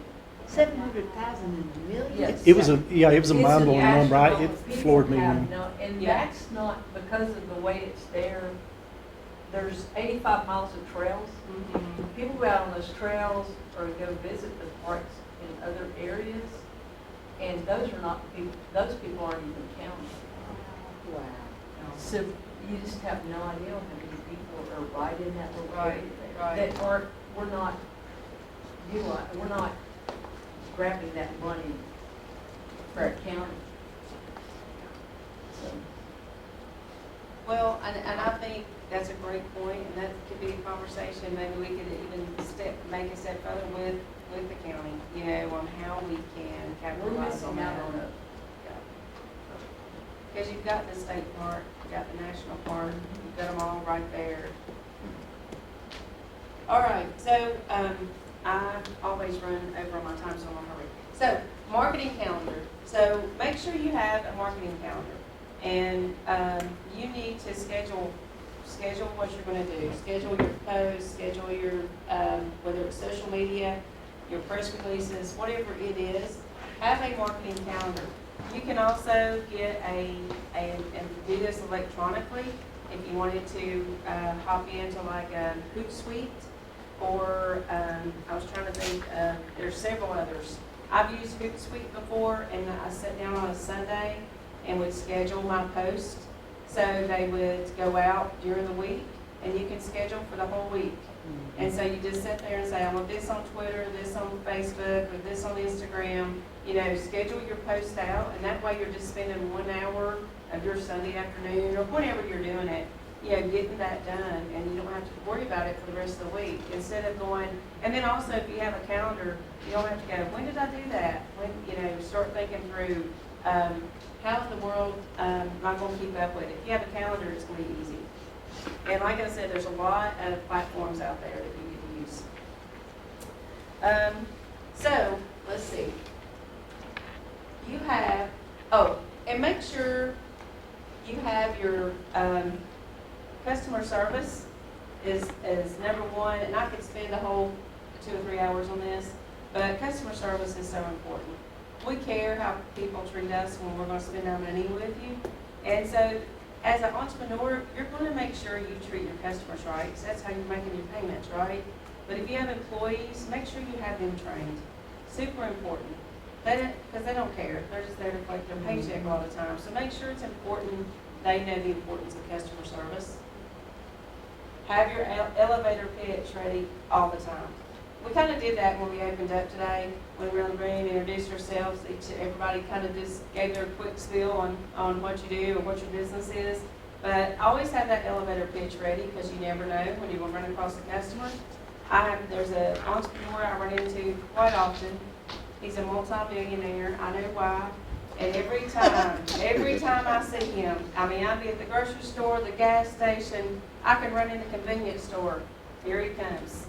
I'll see him digging in his coat pocket. He'll hand me a little calendar with his business on it, or again, one of those little ones for your fridge, or he'll hand me a pen, or he'll hand me every single time. I'm like, I know what you do. I was like, I don't need anything else. I got enough. But he does this with everybody. Everybody? And he does his little elevator pitch a lot, so, but it's just funny. But having that little, having that ready.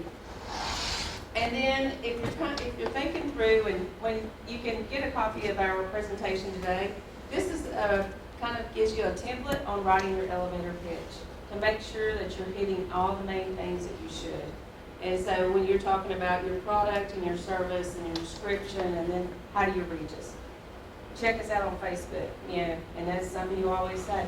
Have you liked our Facebook page? Yes, about 1,000 times. But keeping that, but you know what? I know who he is and what he does, so. Okay, so VTC resources, how am I doing on time, Sandy? Am I past time? I think what we'll do is we'll forego the video, so Yep. just keep going. Okay. So with resources, you have a top 13 sheet in your pile there somewhere that looks like this. And this goes over VTC's top 13 resources. And I'm not going to go into every one of these today, but I would like for you to look these over, check them out. If you want to talk to us about anything, we would love for you to. One of the things I usually cover in this section is down at number 6, which is talking about our statewide welcome centers. And so I'd like for Jeff, in just a few minutes, to kind of give you an overview of what we offer through those welcome centers. Because they are also, I always say they're like your staff that you get for free, because they're promoting you from anybody that's coming in Virginia and wanting to go to certain areas. They're telling them about your business and telling them about you. So you've got a great team at each one of these welcome centers that we have promoting you. And then we also have a co-op program. I've already skipped it again, so let's do this. First, we have Virginia.org, and on our website, if you are a tourism-related business, you can have a free listing. And your free listing can have up to 5 pictures on it. And it's a great opportunity to get your name out there, get you on our website. And also, anytime that we are doing any type of blog post, write-ups, maybe sending a travel writer out, we pull everything from Virginia.org. So if you're not on there, we're not going to send them to you. So it's an important thing. So make sure that you're on there. And then we have a co-op program. I've talked a lot about Facebook, Instagram, the Google AdWords. We have already bought down a lot of these ads. You have a copy of this co-op program. If you are interested in any of this, please let us know. And the contact for each one of these is at the bottom. But this is an opportunity for you to get 25% reimbursement back for your Facebook ads. It's a 25% reimbursement on Google ad campaigns, and then it just continues on. So take a look at that, because that's a great opportunity that for stuff that you're probably already doing. So check that out.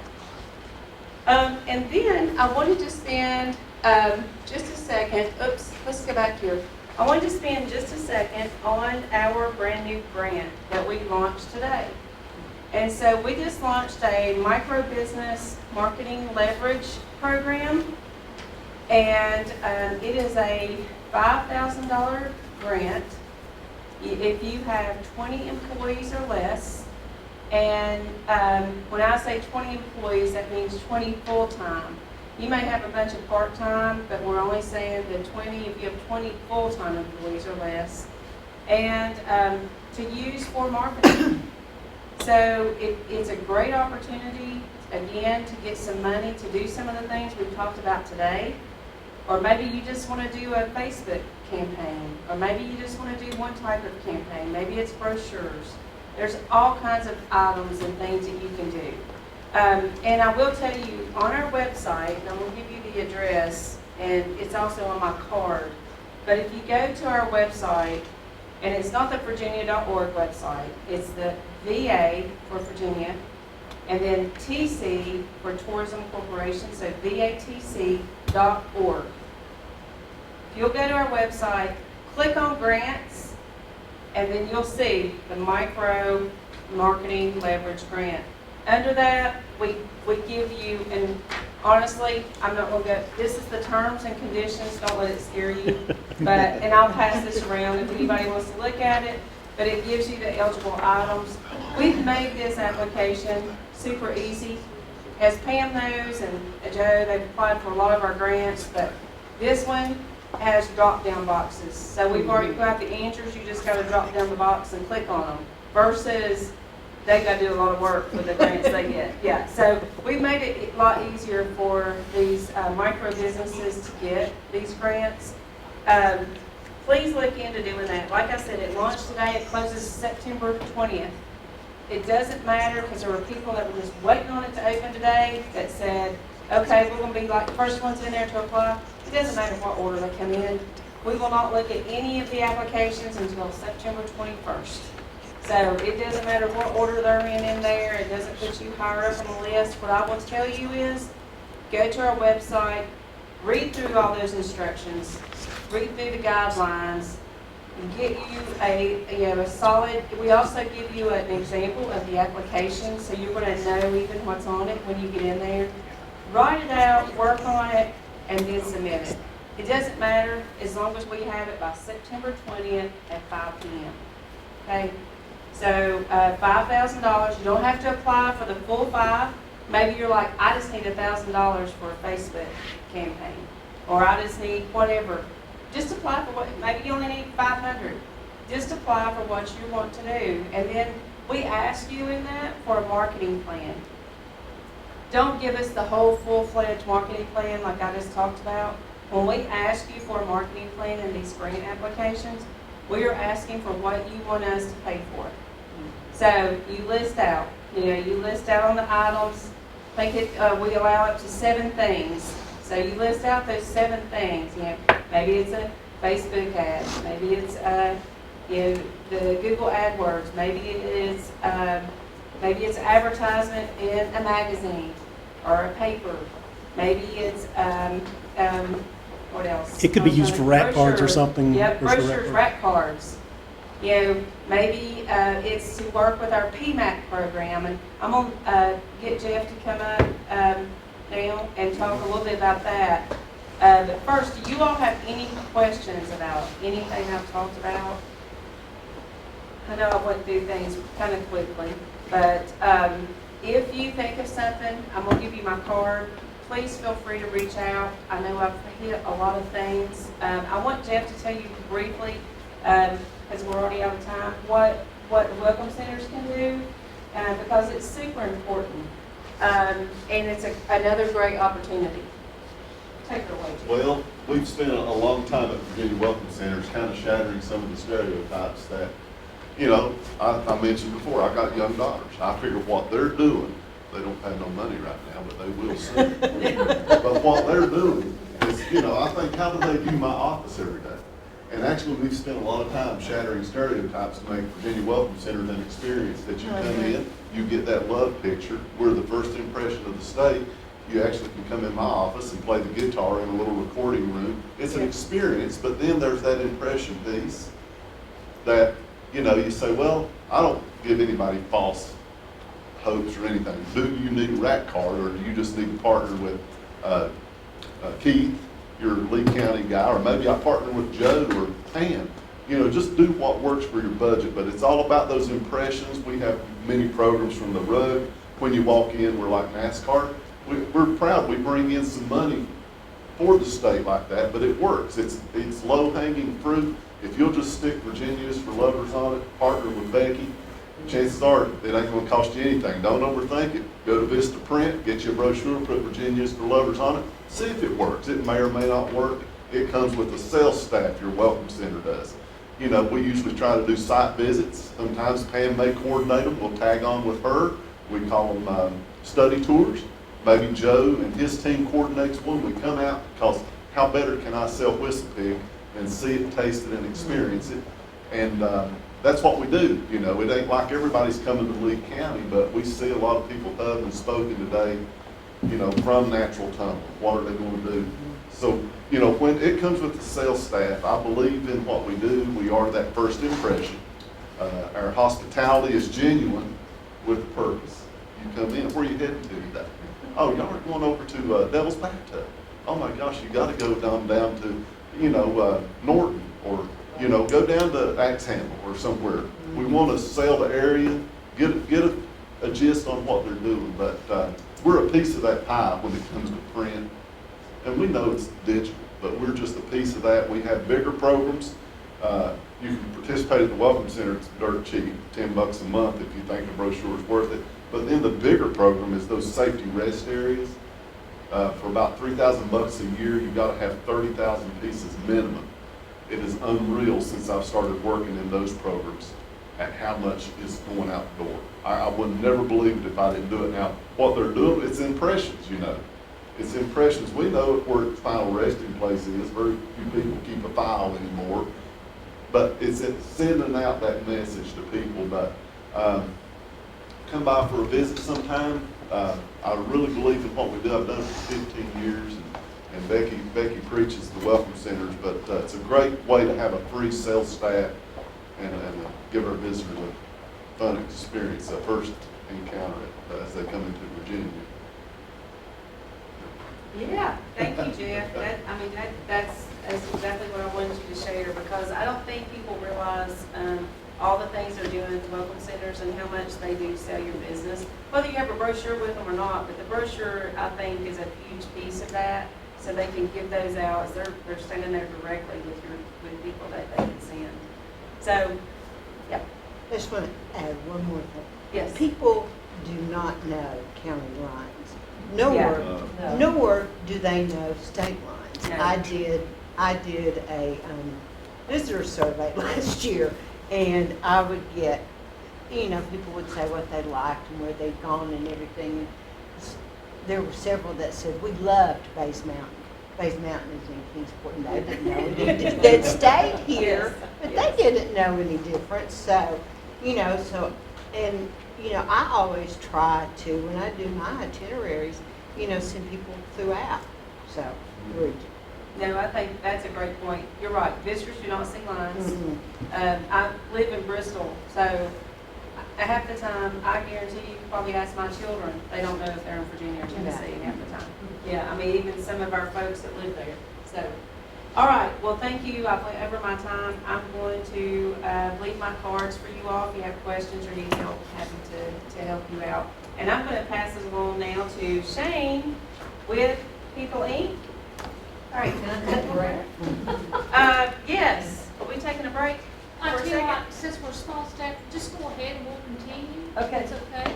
Yep. And, All right, Shane. Sorry. There. All right. All right. So, yeah, like she said, I work for Perfect People Incorporated, and we are a lender. We're a CDFI, which is a Community Development Financial Institution, and we're not a bank per se.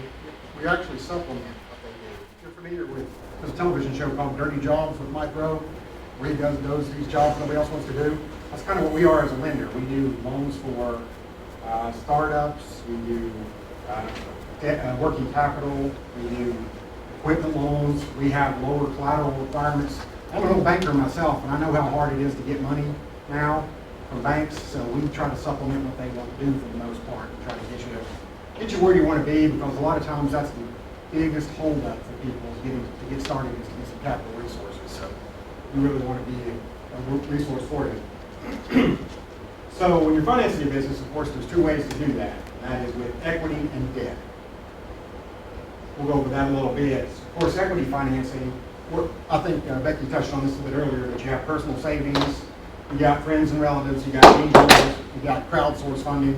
And there's pros and cons of all those. Of course, using your own funds is great if you've got that ability to do that. But also I've seen people, in a lot of cases, when those funds start dwindling, and it's your own money, you start making panic decisions. And it's hard to be objective. You start cutting back on areas that you really need to be spending on, marketing, that type of thing. So it's great if you've got it, especially if you have a very large pool of it. Friends or relatives, that's a great source, but not always. I love my mom and dad, but, they're not going to do nothing for me for free. It's just not going to happen. And then you got your angel investors, and of course, they're going to want some sort of control or say so. Almost nobody just, the word angel is a little misleading with those. And of course, there's crowdsourced funding we talked about before, and people's Kickstarter, Indiegogo, there's GoFundMe, and then there's Patreon. You got things like that where people will give you money to get started. So what's so great about them? The least costly. They don't charge you interest rates and that kind of stuff in your money. And they actually help you get a loan. That's the funny thing about it. When you got money, everybody wants to lend you money. When you need it, it's a little bit tougher. And a business that has adequate equity is a lot more likely to succeed for a lot of reasons we talked about before. You don't make those panic decisions. You can invest in all the things you need to be successful. So, other sources, line of credit. Now, that's similar to a credit card where it's you got a specific line and you can borrow against it up to what you need. Normally with banks, they make those renewable on a yearly basis, and it has to have a zero balance at some point during that year. So it's not a good long-term way to go with it. The credit cards, they're good for small expenses and everyday expenses. Of course, they're a little bit higher interest rate, and there's a lot more drawback to those as well. Supplier's credit's one a lot of people overlook too. It's a little competitive now because people want you to use their product. So you make sure you want to leverage that to get some financing through them if you can. There's business term loans, and that's basically a fixed rate, fixed payment over time. So. And then you've got leasing, and sometimes that gives you some tax advantages. I'm not an accountant by any means, but a lot of times that's a good situation to go if you can do that. And then of course there's government programs like the SBA and grants and so forth we talked about earlier. The sources are being credit cards. The downside would be they're most expensive. Interest rates are a little bit higher normally. And this is one that we always see. Credit lines may be cut unexpectedly. It's always when you need it the most. All of a sudden they chop into you, and the next thing you do, you get the over limit fee, and they raise your interest rate, and then they cut you down, and that it leads to default in a lot of cases, and that ruins your credit. The next thing you know, it's a downward spiral after that. Personal savings, it's the lowest expense, but it's not free because you got to think, what could you invest that money in otherwise to make money? So you're actually maybe, if you're using it rather than investing, it may be costing you in the long term. And you also definitely do not want to use all that up because again, you got to have something in reserves. So bank financing, that's your lowest cost as far as interest rates normally. They're shorter term usually, and they have a lot higher equity requirements. And that's the thing that's getting a lot tighter. I've got a lot of friends right now in banking, and they're getting much more strict about what they'll approve. With interest rates rising and default rates are starting to increase, it's starting to see a lot of restrictions being placed on these. So it's going to get a little bit tougher to get money, just to be honest with you, especially if you're a startup or a business that's kind of had some problems in the past. It's going to get a little bit tougher to get some financing. The Small Business Administration, and that's what we do a lot of. We do the micro loans, which are from $500 up to $50,000, and they're low cost. Get a little bit longer term. Not as high of collateral requirements, so that's a big advantage for a lot of people. And they're lower risk of the partner banks, so they're much more willing to do that because the government is backing up our loans. And we actually have a bunch of different ways to help you, like I mentioned before. It's very difficult. I know with my banking years, you couldn't do working capital, period, for anybody. There just was not an acceptable loan. And we didn't do a lot on equipment because it's hard to evaluate those for a bank. So we step in and do those types of loans, and we do them on a weekly basis. It's a lot more flexible. And there's also nonprofit community lenders, which we also are. We're nonprofit organizations. Some of the things you want to do is get a copy of your personal credit report and make sure you understand that. Now, I read something a couple years ago. I was stunned by this, but 70-some% of all credit reports have some kind of error on it. Now, the first thing people think of is identity theft, but there's a lot of other things that can happen. Like, for example, in my own family, my brother is a junior. So, of course, he lived with my dad at one point. He went out, my dad had great credit, my brother had great credit. But the credit bureaus saw the name, saw the address, and slapped all the credit on one credit report. So my brother goes out to get a car, gets turned down, humiliated, has no, you can't look at your credit report through those people, so he had no idea what had happened. Well, lo and behold, finally got a copy of it, and they had put all the credit, so he had 2 mortgages, 3 or 4 car payments, so he was getting turned down for that income ratio, and he thought, man, I mean, his pride was killed, but it really was just an honest mistake, easily fixable, but you don't know about it, you just don't know. So you also want to make sure all your accounts are current, or if not, we've got a darn good reason for what's going on with it. And if there's any kind of derogatory information, we all go through some tough stuff. We just want to make sure that you have a really good explanation for what's going on. And I've approved 3,000 loans, I've turned down 10,000, and I promise you, I can look at your credit report, I'll probably know more about your life story than you can tell in your autobiography, because it tells the story. So what you tell needs to match up with what that report says. So just be honest, if you have problems, tell people, and especially us, we'll work with you, because Lord knows, my life has been a roller coaster, so I can sympathize with anybody. So again, you want to gather your personal business records as well. So for the past 3 years, you want to get your tax returns. If the business has tax returns, you want to get those as well. Financial statements and year-to-date financial statements, anything that might be helpful. And this is kind of an overlooked one, but neatly photocopy things. It makes you look more professional, makes your images look better, and it just helps us interpret it. So that's easy. Speeds up things. So one thing we want to know too is be specific about what how much you need and what you need it for. We've had this very recently as well. Great people, very legitimate backgrounds, great experience, but they came in and just said, well, what's the maximum loan you do? 50,000? That's exactly what we want. I'm like, well, okay, what for? You know, and they didn't have, well, they had to back up and punt, and it took them another week to make up an itemized list of what they want to use that money for. So that really put a lot of doubt and questions in our committee's mind when we talked about that. It was just, I think they're onto something, but I don't think they put as much thought and effort into this as we would like to see, and that's why it's great. We love when people work with Becky, and we love when they go through these people, because they've really put the thought in, they've had questions, people have raised doubts, and you had to overcome all that. Because like a couple of years ago, we had somebody that drove by a vape shop for sale, and they came in the next day wanting to buy it. I was like, well, have you thought about doing that before? And I said, well, I don't even smoke. And it just looked like a good opportunity. Well, I'm not encouraging you to start smoking, but that probably helped too, if you do exactly what you're selling. But it's just one of those things you can just tell. The best answer for some people is no. You know. I wish these weren't true stories. I need to write a book about some of the people I talked to. Just the last year, or so.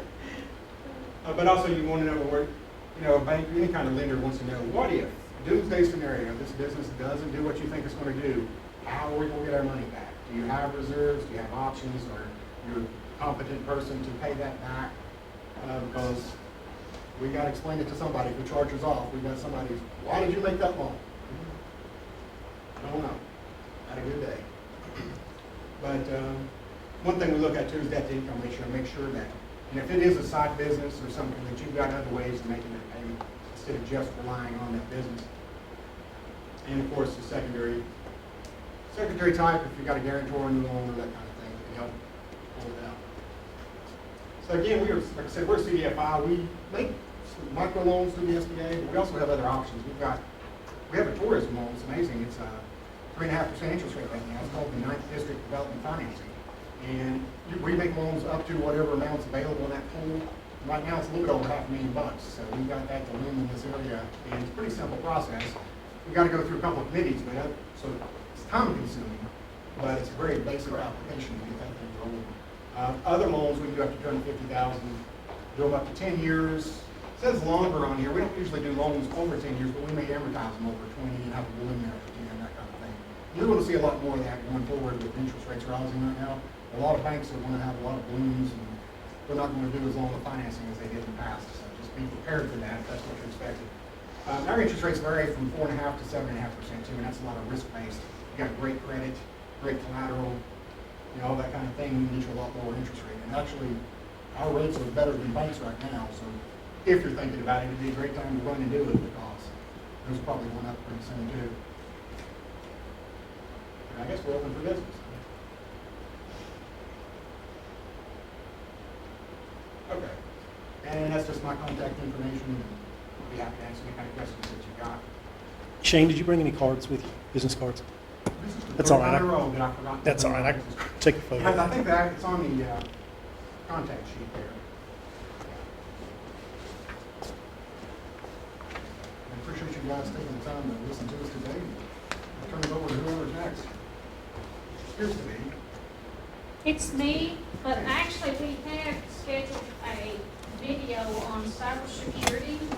Since we're small on numbers, I'm going to forego that if that's okay with you all, and I can share that video with you. It was Jonathan Evenden with Aegis Technologies was kind enough to give him a little time out of his busy schedule to record a video on things you need to look at in your business. Cybersecurity is number one. You know, how you set up email accounts, a lot of things. So I'd be happy to share that. But just kind of put us on track and to keep momentum going, I will forego that.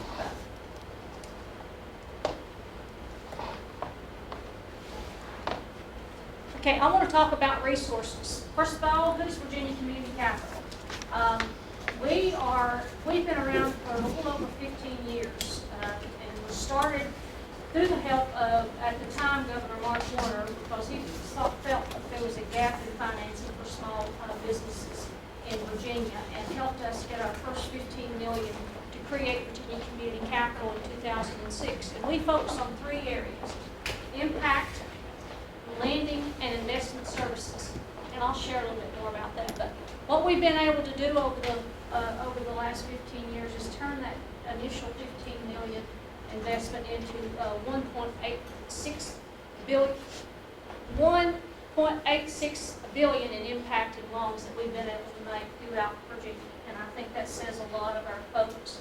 Now, we're not always the cheapest guy on the block when you're comparing us with a private lender, because what we are is we are a non-profit, but we have a for-profit bank. There's only 9 in the United States like us, and it makes us unique. But we're not in the market to compete with banks. What we look at a lot of times is, of course, what a usual lender would look at, but we want to see the impact that project's going to make to that community. I use always an example of the Western Front Hotel in St. Paul. We were able to provide some financing for that project and to help that make an impact to St. Paul. And if you've been in St. Paul 10 years ago and you go today, it's such a vast difference of what's happened in that community. That's the kind of projects that we like to do, and how to create jobs and to save communities in some cases, and to continue to help them to grow. We also do a lot of getting out into communities, doing a lot of technical assistance services for small businesses, helping them. You know, we're not competing with Becky, but it's that initial thing. You need help. You know, again, you tell me you want to do an 8-track tape manufacturing process. I'm going to tell you, you know, go through why that's probably not going to be feasible, and here's why. But if you're ready to start working on your business plan going forward, you still want to do it, no matter what I say, then I'm going to turn them over to Becky and we'll have them develop that business plan going forward. As I said, we do lending, and we have, some of you all may have come across over the years Cindy Green. Cindy was with People Incorporated, and we were blessed enough to get her to come over. And Cindy is our small business lender for Southwest Virginia. But as I say, we don't compete with People Incorporated. We're not a micro lender. Typically, our loans do not go below $150,000, and we can go up now to $7.5 million in loans. We work sometimes with municipal development authorities to do packages to entice someone to come into town. We do small business lending. You just name it, depending on. We don't typically do startups. We want to see that you have a track record. But we have a lot of things up our sleeve that we can do to help, from anything from debt refinancing to equipment financing. We do those kind of things. We're also an SBA lender, one of the top in Virginia that does SBA lending. And we can do the SBA 7 and SBA 504 loan program. And we also are a USDA guarantee program. Some other special loan funds that people do not connect Virginia Community Capital with these is, you know, it's hard to believe that in Virginia that fresh food is hard to come by in some communities. And we have a fresh food initiative that we received funding from a couple grant sources that we can help. For example, if you are in a remote area and you want to start carrying fresh vegetables and fruit, but you don't have the refrigeration system, or you need to make some updates in your store, maybe we can provide a loan for that to help you do that. And again, our initiative is to get fresh food options in different parts of Virginia. And again, with us, I can't fathom that there's actually places that you cannot get fresh foods, but we can do that kind of financing. And Lauren DeSimone is our guru that knows all the ins and outs about that. And, Lauren is going to do a workshop for me in the fall. It's going to be a webinar, and I'll be happy to, if you'll put that on your evaluation, if you'll put your email address, I'll be happy to send you that information to talk more about that resource. But that's something that's available. We're also a solar energy loan provider, and we do different projects in regards to the solar industry. And Bill Green is our good guru in Virginia Community Capital to do that. Another new program that we have is an economic equity loan program, and this is for women and/or minority-owned businesses only. And that offers some lower rates that typically go into getting loans, but it's a low-cost financing to help our women and minority-owned businesses expand in Virginia. We're also do a lot of real estate lending, anything from multi-tenant facilities, for example, a facility in downtown Marion comes to mind, that what we did was we made a loan on that building, and they have on the first floor is retail space, and then the upper 3 floors is all apartments, and we were able to do a loan program on that one. We do a lot of apartment complexes,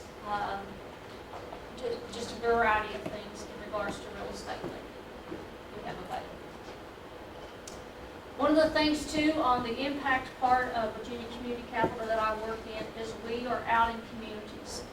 Billy Roberts, who introduced herself at the beginning, and myself, we're in Southwest Virginia, which, considering it is an organization, Virginia Community Capital, we are headquartered in Christiansburg, but our main office that most of the management staff is in Roanoke, and we also have an operation in Norfolk.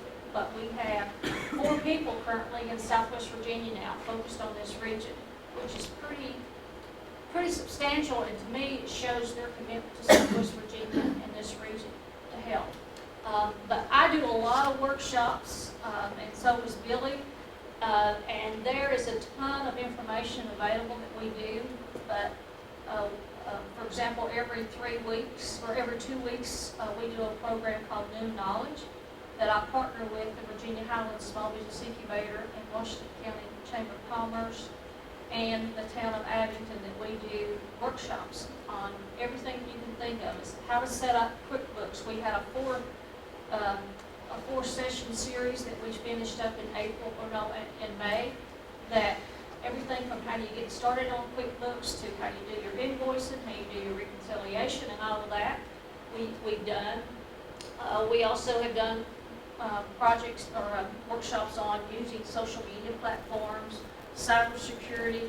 But what I'm getting at is there are probably over 170 workshops now that we have put on there since 2015 that we started this program. And you can go and find that on YouTube at New Knowledge. Just go on Facebook and look for New Knowledge, and you can find all of those workshops up there that can help you. You're trying to figure out, how do I write a press release? Well, we had Jim Maxwell, who's the editor-in-chief at Bristol World Courier, did a workshop on what they look at when they receive the press release. He said it's amazing how many go in the floor. But, and shared how you need to structure that press release and what it looks like for them, what they want. We've also done a lot on social media, and that could help. We've even done things on labor law, what kind of insurance you need. Do I need, if I have a repair business, people are coming into my place, bringing their cars and so forth, do I need liability insurance?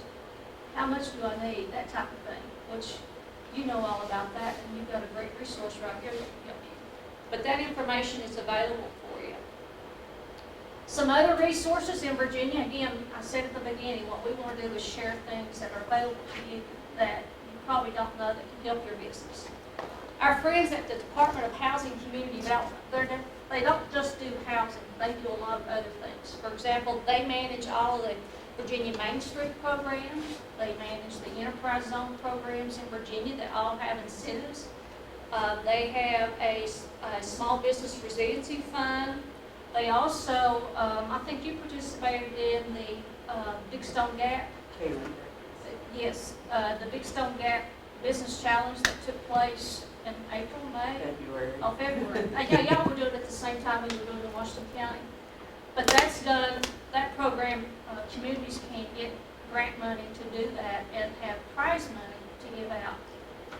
And one of the things we were happy to do is we were able to help provide grant funds for using our Virginia, our VCC Economic Equity Fund, that we gave grants to women and or minority-owned business that participated and completed those challenges. Not only here, but we were able to do it in Richlands and also in Washington County. And that, what we were able to do was give out $5,000 per business challenge. And it was up to the community how they want to spread that wealth. But they could give that little extra money to that business owner, woman-owned or minority-owned, to buy inventory, down payment on the lease. A lot of people are using it to develop their website, their rack cards in some cases, just to get ready to open their doors. So that's something that I'm proud that we were able to help with. Another resource that you may not know about is Virginia Department of Agriculture, Consumer Services, especially if you have a farm and you're selling produce or meats, you might want to contact them and see what resources. You know, you could be in their catalog of what's grown in Virginia, and people, it's amazing how many people look to that to buy, you know, I want to buy, I'm looking for a farmer that does bell peppers, and I need to buy, you know, 2,000, something like that. You could have that in there, and also wine is available on there, that you can look for vendors. Small Business Administration is probably the big kahuna that helps small businesses, but they have so much resources available for businesses. Not only do they do loan funds, but they also house a resource called SCORE.org. If you've never heard of that, that is made up of volunteer, not just retired people, but executives that share their knowledge and experience with would-be entrepreneurs or existing. For example, I had a friend that owned the Corner Dog in Bristol, Virginia, a hot dog stand, and he was ready to expand it, and he didn't want to take all make all the capital investment on another store, so he decided, I think I want to franchise that, but how do I start? So what he did is he went to SCORE.org, put in the type of counselor that he wants. They set up an appointment. Come to find out, he got the person that helped Taco Bell and Burger King develop their franchises. And within 45 minutes, they had, you know, this is what you need to do. Here's, you know, how you need to set it up, send them examples of papers. And so he did sell a franchise to someone in Piney Flats.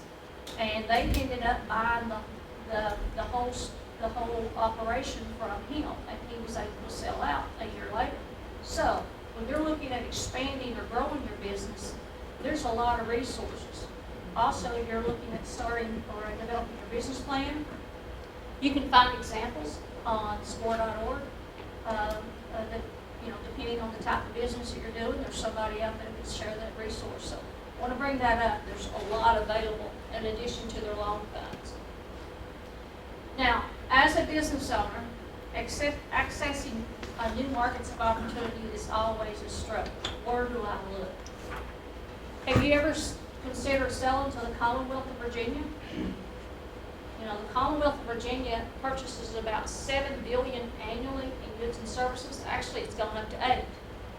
But what it is if you want to sell to one of the prisons, state prisons, you want to sell to Virginia Tourism, any state agency, you have to be registered with Virginia's procurement system. We call it EVA, eva.virginia.gov. You go in there, sign up, register your business, but also as you're doing that, you're highly recommended to get your SWAM certification. That stands for small and/or woman and/or minority-owned business. Because out of that $8 billion that Virginia purchases, there's a percentage of that has to go to a SWAM vendor. So if UVA is wanting to order something, or Mountain Empire Community College, they're kind of pushed into looking if there's a SWAM vendor available to send it to them, to give them priority, because I've got these set-asides that I have to meet this mandate when I'm doing my reports every quarter to the state, that my purchasing and I purchase from SWAM vendors.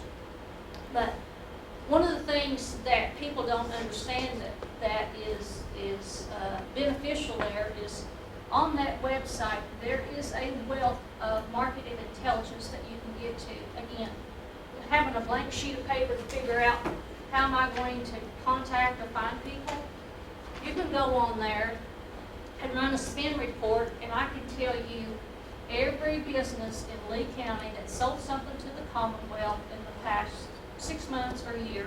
It gives me not only the name of the company, but the contact, their email address, how many purchase orders was issued, et cetera, et cetera. And you know what that cost me to access it? 0, because that is a free resource that you can go to. You can also find every agency that is procuring the type of services that you offer.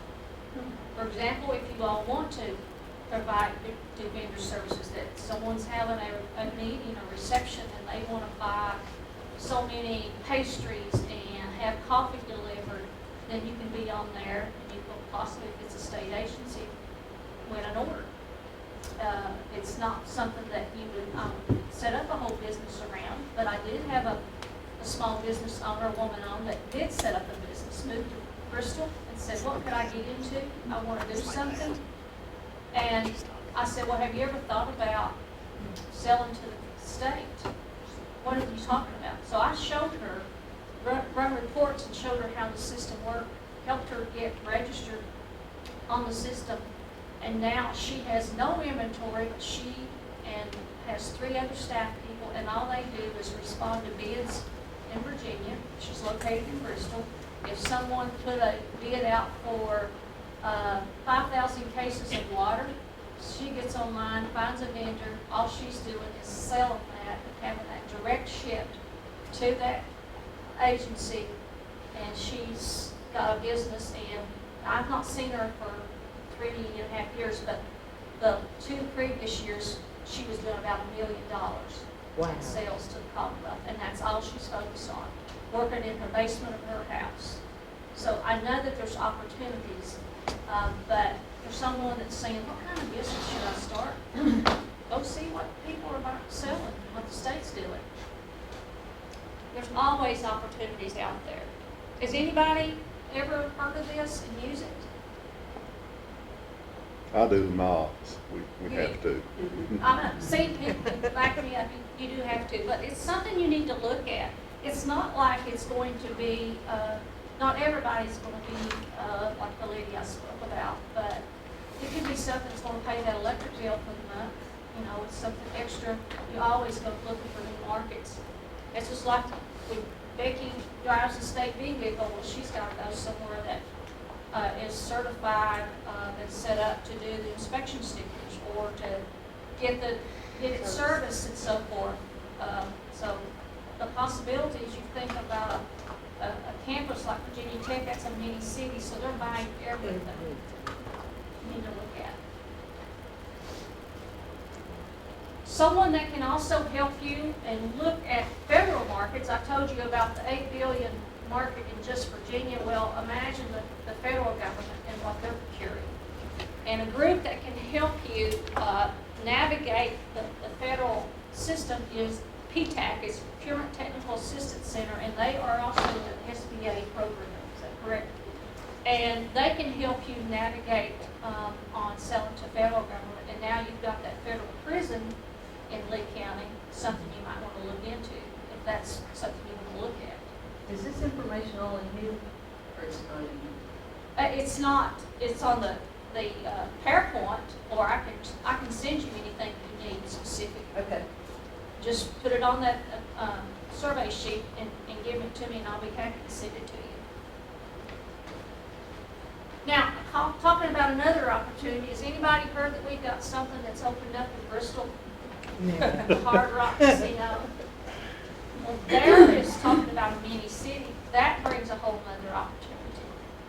And they are procuring things now as a new operation. Talking about small business in Southwest Virginia that could take advantage of this market opportunity, they should.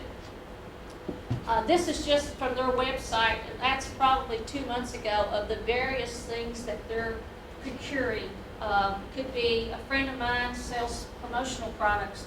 She got set up to sell to them, and she's receiving bids. I think in just the last 4 or 5 months, she's received about 4 bids to bid out. That doesn't mean she gets them, but you know, when you've got to put money in the slot machine before you can hit the big jackpot.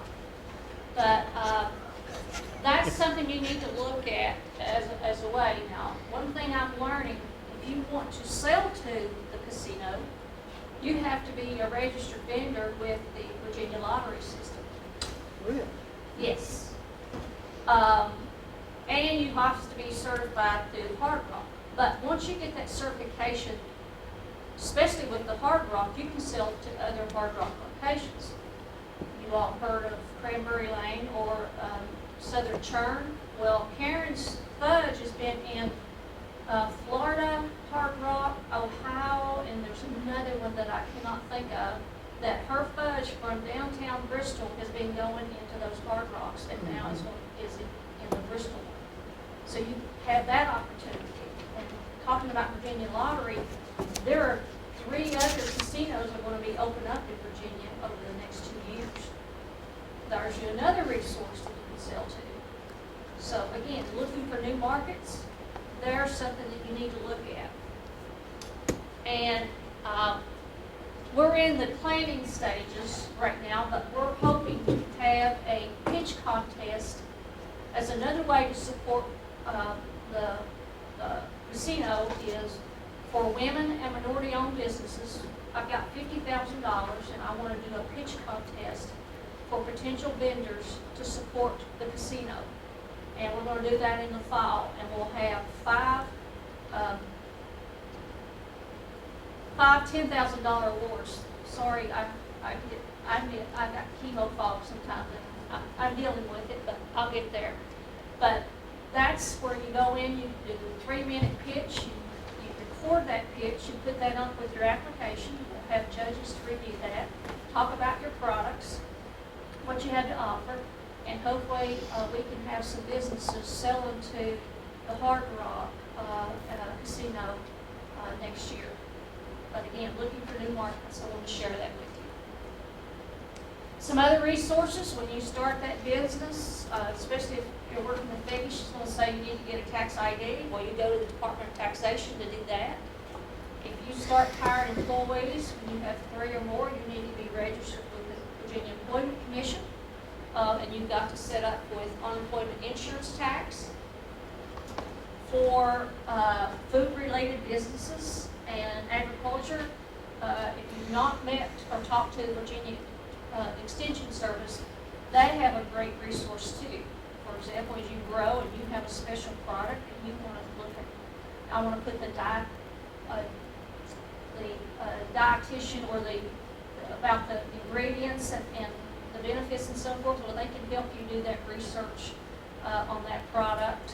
And they can also help you with your, since that's a land management institution, they can help you with your farm or whatever your needs are. Another thing, if you provide a service in Virginia, there's a good chance you're going to have a professional occupational license. that's one thing, but talking about resources, if you're looking for a contractor, you could go to Department of Professional Occupational License and look up in your zip code, you're wanting a contractor or a painter or whatever it is, or an insurance agency. You could look up to see if they are licensed in Virginia, where they're located, but also it will tell you if they have any grievances against them, so that you can check them out before you give them a call to see if there's been any issues in the past with that contractor. So again, talking about resources.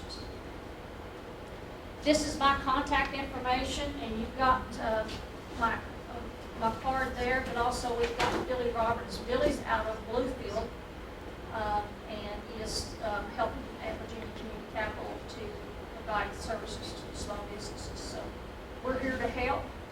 We're a resource.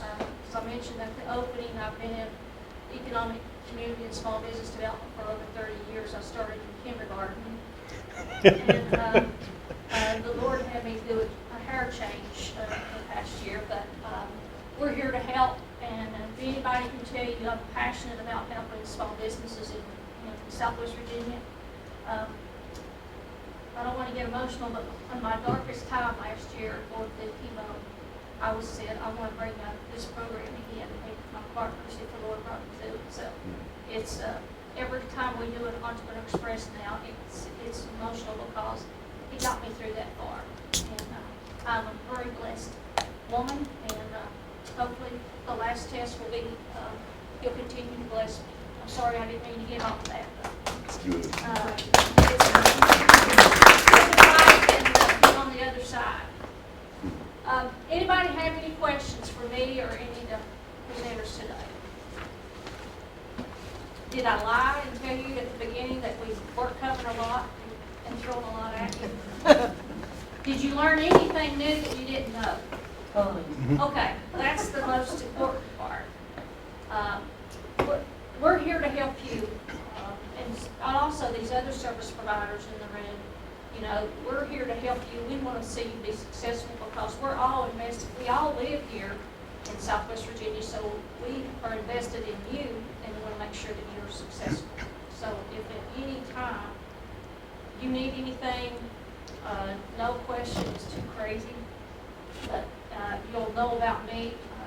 I don't sleep well, so you might text me or email me at 2 o'clock in the morning, and you'll think, why is she returning my email this late? It's because I love what I do. But any questions? Come on. Can I make a comment? Yeah. One of the things, Becky has been a blessing to us.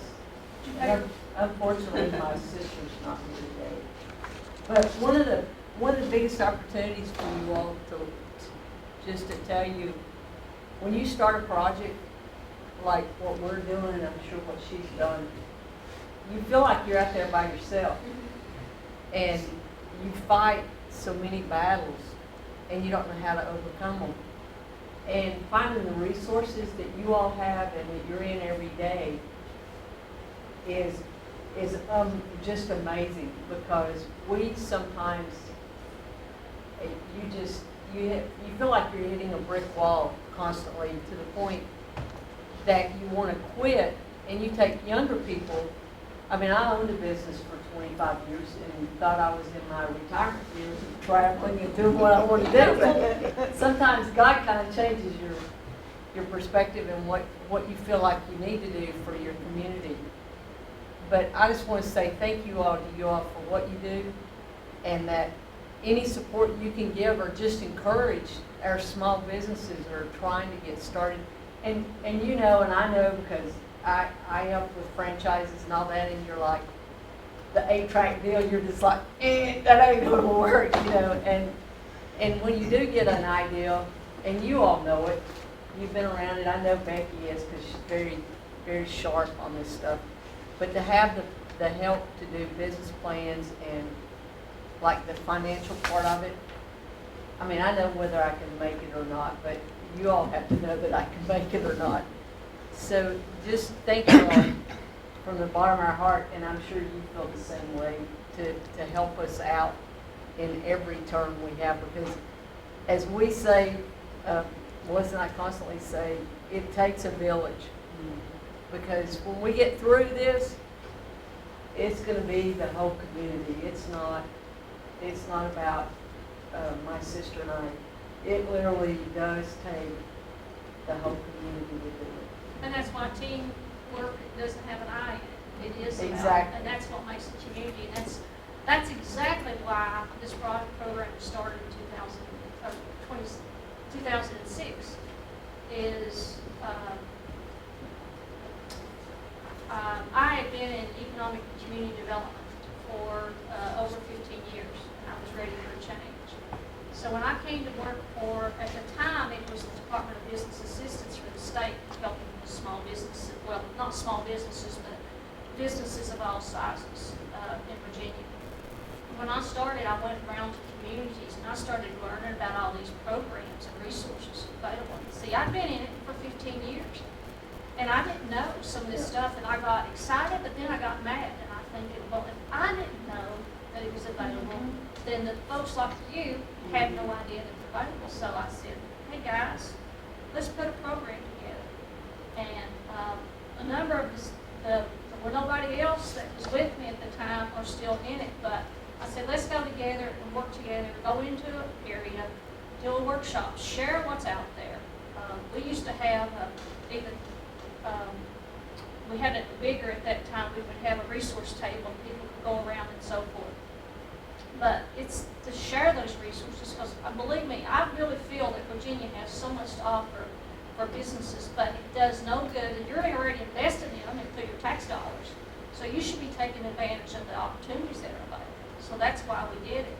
And then things kind of went into another track, and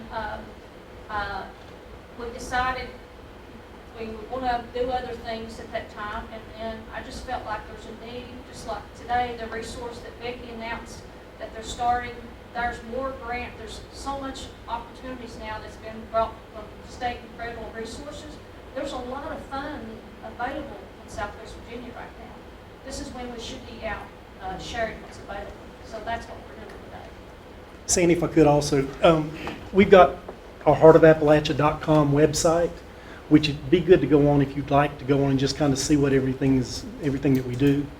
But we've also got a Industry Partners Facebook group that we try to keep updated with any information that we can find on available grants, available loan funding and all that. And that's Heart of Appalachia Industry Partners. And you can just send us a request on Facebook. We'll get you in there too and try to keep that updated with a lot of stuff. But that's Heart of Appalachia Industry Partners. And then we've also got another website that we try to keep a lot of information on, different social media, different video, audio, different things that we're doing from a marketing standpoint. This is a weird one. It's HOATA, Heart of Appalachia Tourism Associate. What is it? HOATAPartners.com. And you can just Google Heart of Appalachia Partners and it'll come up also. But that's got a lot of video, trade show information, things like that. And I do have some of our print material with me if y'all would like to take some of that with you. I would. Okay, great. But think about that rack card idea to try to help both of you too. I mean, family could be traveling with their pets and so forth, and they need something and they don't know who to call. At least have, if that owner of that Airbnb can share that information, share it with them. And speaking of Airbnb, it's amazing that nobody in Virginia is teaching people how to start an Airbnb. So as of right now, I haven't got confirmation, but I think we're planning on doing an Airbnb webinar. It would be in the evening from like 6 to 7:30 to support Scott County, Lee County, and the city of Norton on the 29th. And again, if you'll put your info on that evaluation sheet, we will definitely add you on there because it's pretty simple. And one of the things I wanted to get into it is because I saw these vacant properties. I'm originally from McKinney County in Grundy, which has changed a whole lot over the years. But there's vacant properties over there, and they're trying to grow tourism, but getting places for people to stay is a challenge. So you're paying taxes on that. Put a little money into it, and you know, you can make $2,000 or $3,000 a month, depending on how much you do it.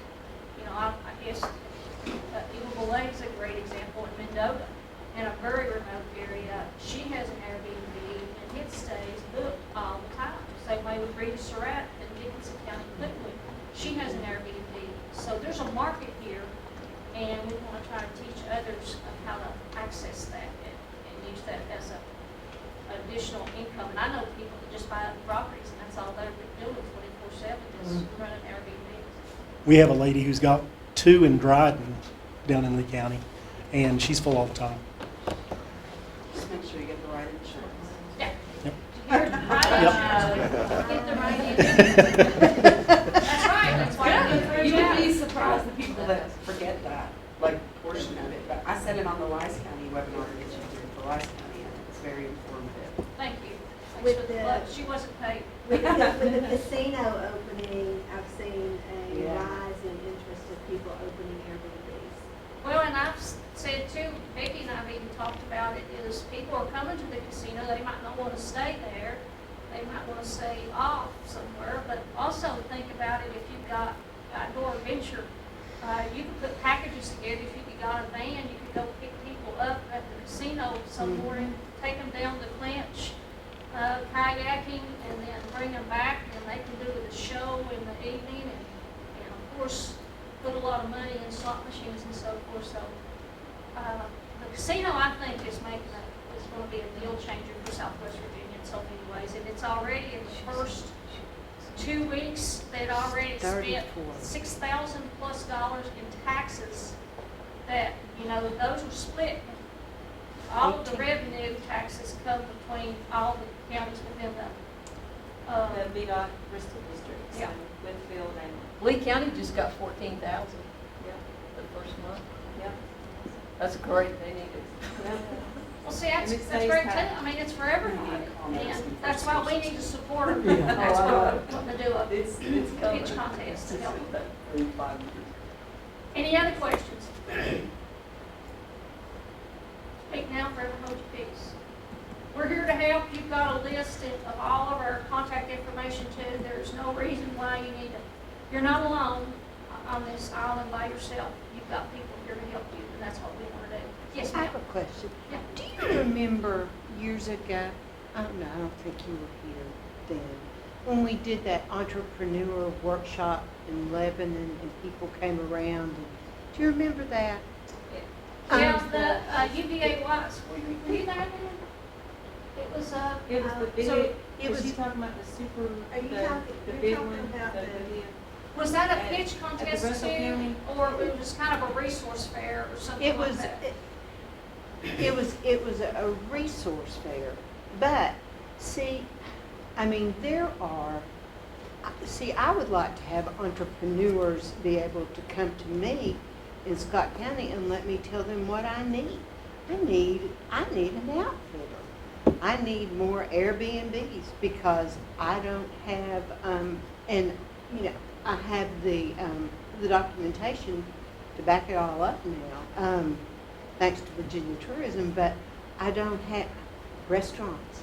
I don't have any place for anybody to sit down and eat, you know, like a nice restaurant.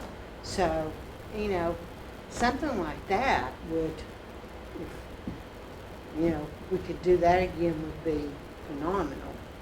I'm pretty sure that Shannon Levinson were the ones that hosted that.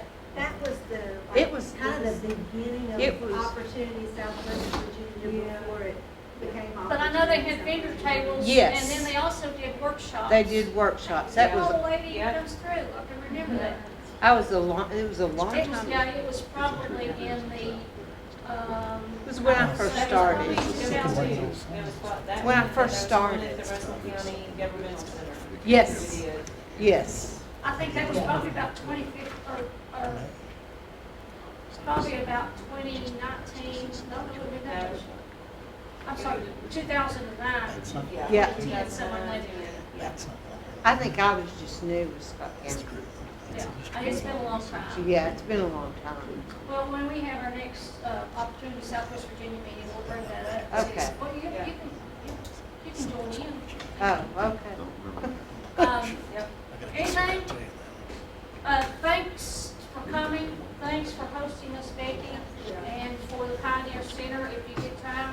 interested in this place, walk around, just don't go indoors. You might upset somebody, but thanks again, and y'all been my blessing today. Appreciate it. Thank you. Amen. Thank you. Thanks.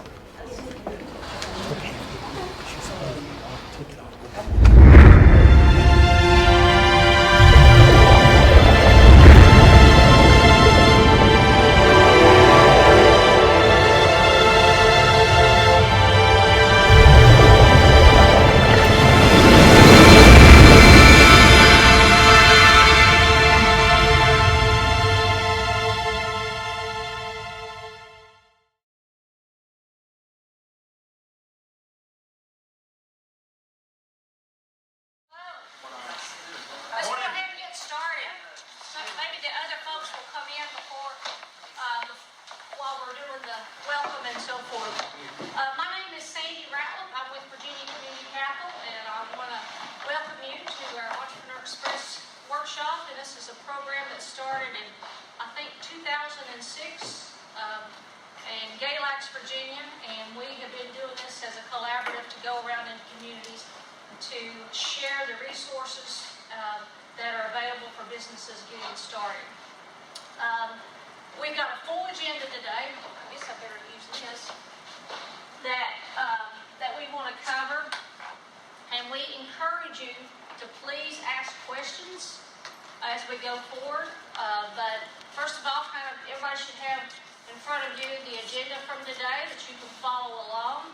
Also, note on the bottom of that agenda, there's 2 QR codes. One QR code will take you to the PowerPoint, where after today's session, you have access to the content. And then the other the other QR code is to the survey. We're doing this to help businesses in Southwest Virginia, so we don't want to stop that communication after today. So please, if you will, complete that survey. Let us know how we do, what other content that we need, or if there's specific help that you need after today's session, especially when Becky Day with Virginia Tourism tells you about all that free money she's giving out. You want to make sure that you talk about it and know about it.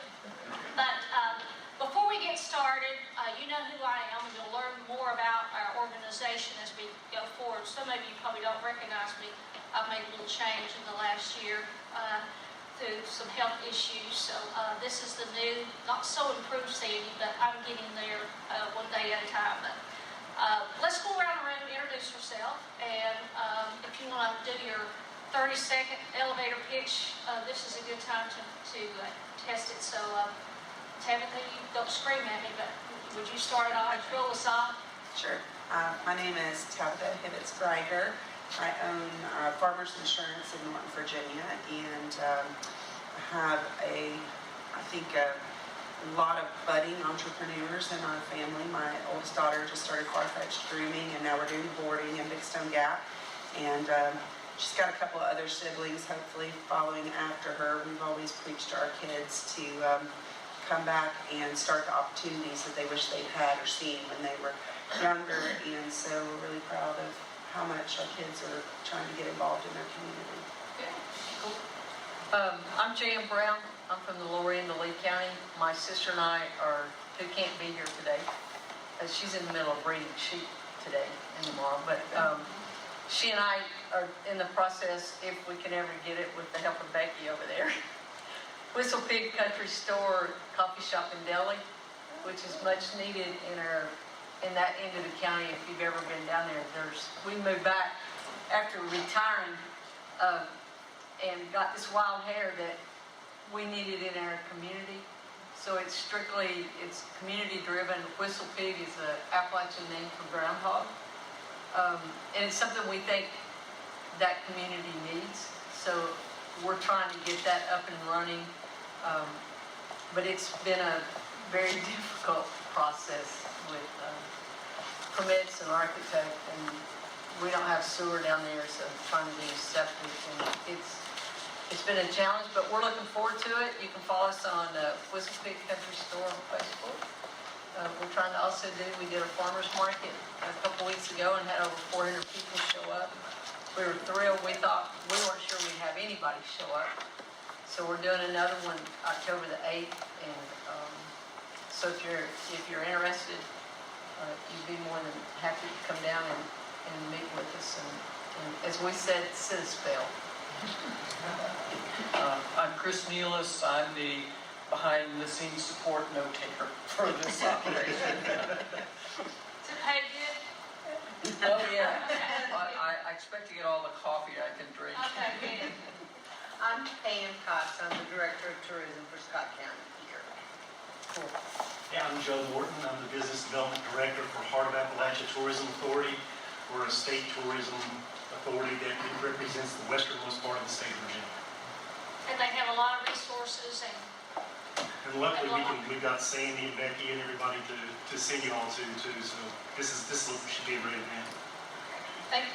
Hey, Jeff Hess, Virginia Tourism Corporation. Most of you know I operate the Virginia Welcome Center at Bristol. That's my main hat. And then whatever Becky needs me to help her with, the public relations, industry relations, those are some smaller hats I wear. Thanks for Great. Good having to me see you. today. I'm Melody West. I am a business lender and advisor at People Incorporated in Abington. I guess you know Jeremy Repass, right? Yes. Unfortunately, I'm Shane Simmons, the Director of Economic Development for People Incorporated as well. You'll hear more from Shane in a moment. Becky Nave, go in the back. Hey everybody, Becky Nave with Virginia Tourism Corporation, and you're going to hear more from me in a few minutes. Billy Roberts with Virginia Community Capital, work in community innovation. Pleasure of working with Sandy and the rest of the Southwest Virginia team. Good to have you. Becky O'Quinn, Director of the Mountain Empire Community College Small Business Development Center and Director of the Pioneer Center here. Our goal today is to help you, even though we have service providers in here, there may be, I was talking to Becky before we got started, there may be some programs and services that you don't know, so this is our way of sharing what's available for folks that are starting a business in Virginia, but also expanding a business. I've always said for years, and I've been in this for going on 32 years in economic and community development. See, I'm not even turned gray yet. And it's all real, by the way. Virginia has some of the most resources and opportunities available for small business that I've seen in some of our competitive states. And that's one of the reasons, too, that we go out and do these programs is to share that. If you've got an idea, we want to help you walk through that to see if it will work. For example, if you say you're wanting to manufacture 8-track tapes, we're going to do everything that we can to talk you out of it and share with you why you don't want to do that. But plus we have our own programs and services that can help you. So that's our goal, is we want to just blow your brain up with content today. And just for your information, I am recording this session and it'll be available on Facebook and YouTube afterwards. Just a way for those that didn't come, or again, you want to hear what did they say about, again, Becky's going to unveil a new program today, so if you want more details on that, you can go back and watch it. But thank you for taking time out of your busy schedules to join us today. So I'm going to turn it over to my colleague, Becky O'Quinn with the Mountain Empire Small Business Development Center. Thursday.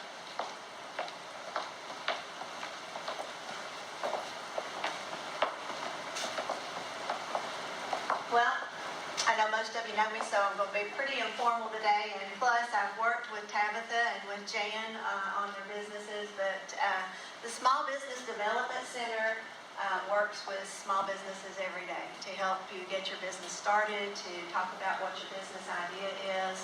We are in a state network of 27 other centers. And then there's also a national network of small business development centers.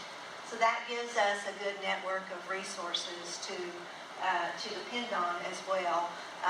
Daily, I'll speak to some of the other small business development centers, and we'll talk about different ideas. Or a director in another small business development center may have experience in a particular industry or in a particular business that we can reach out to and speak to and get their expertise to help with a particular business, so we all help each other out.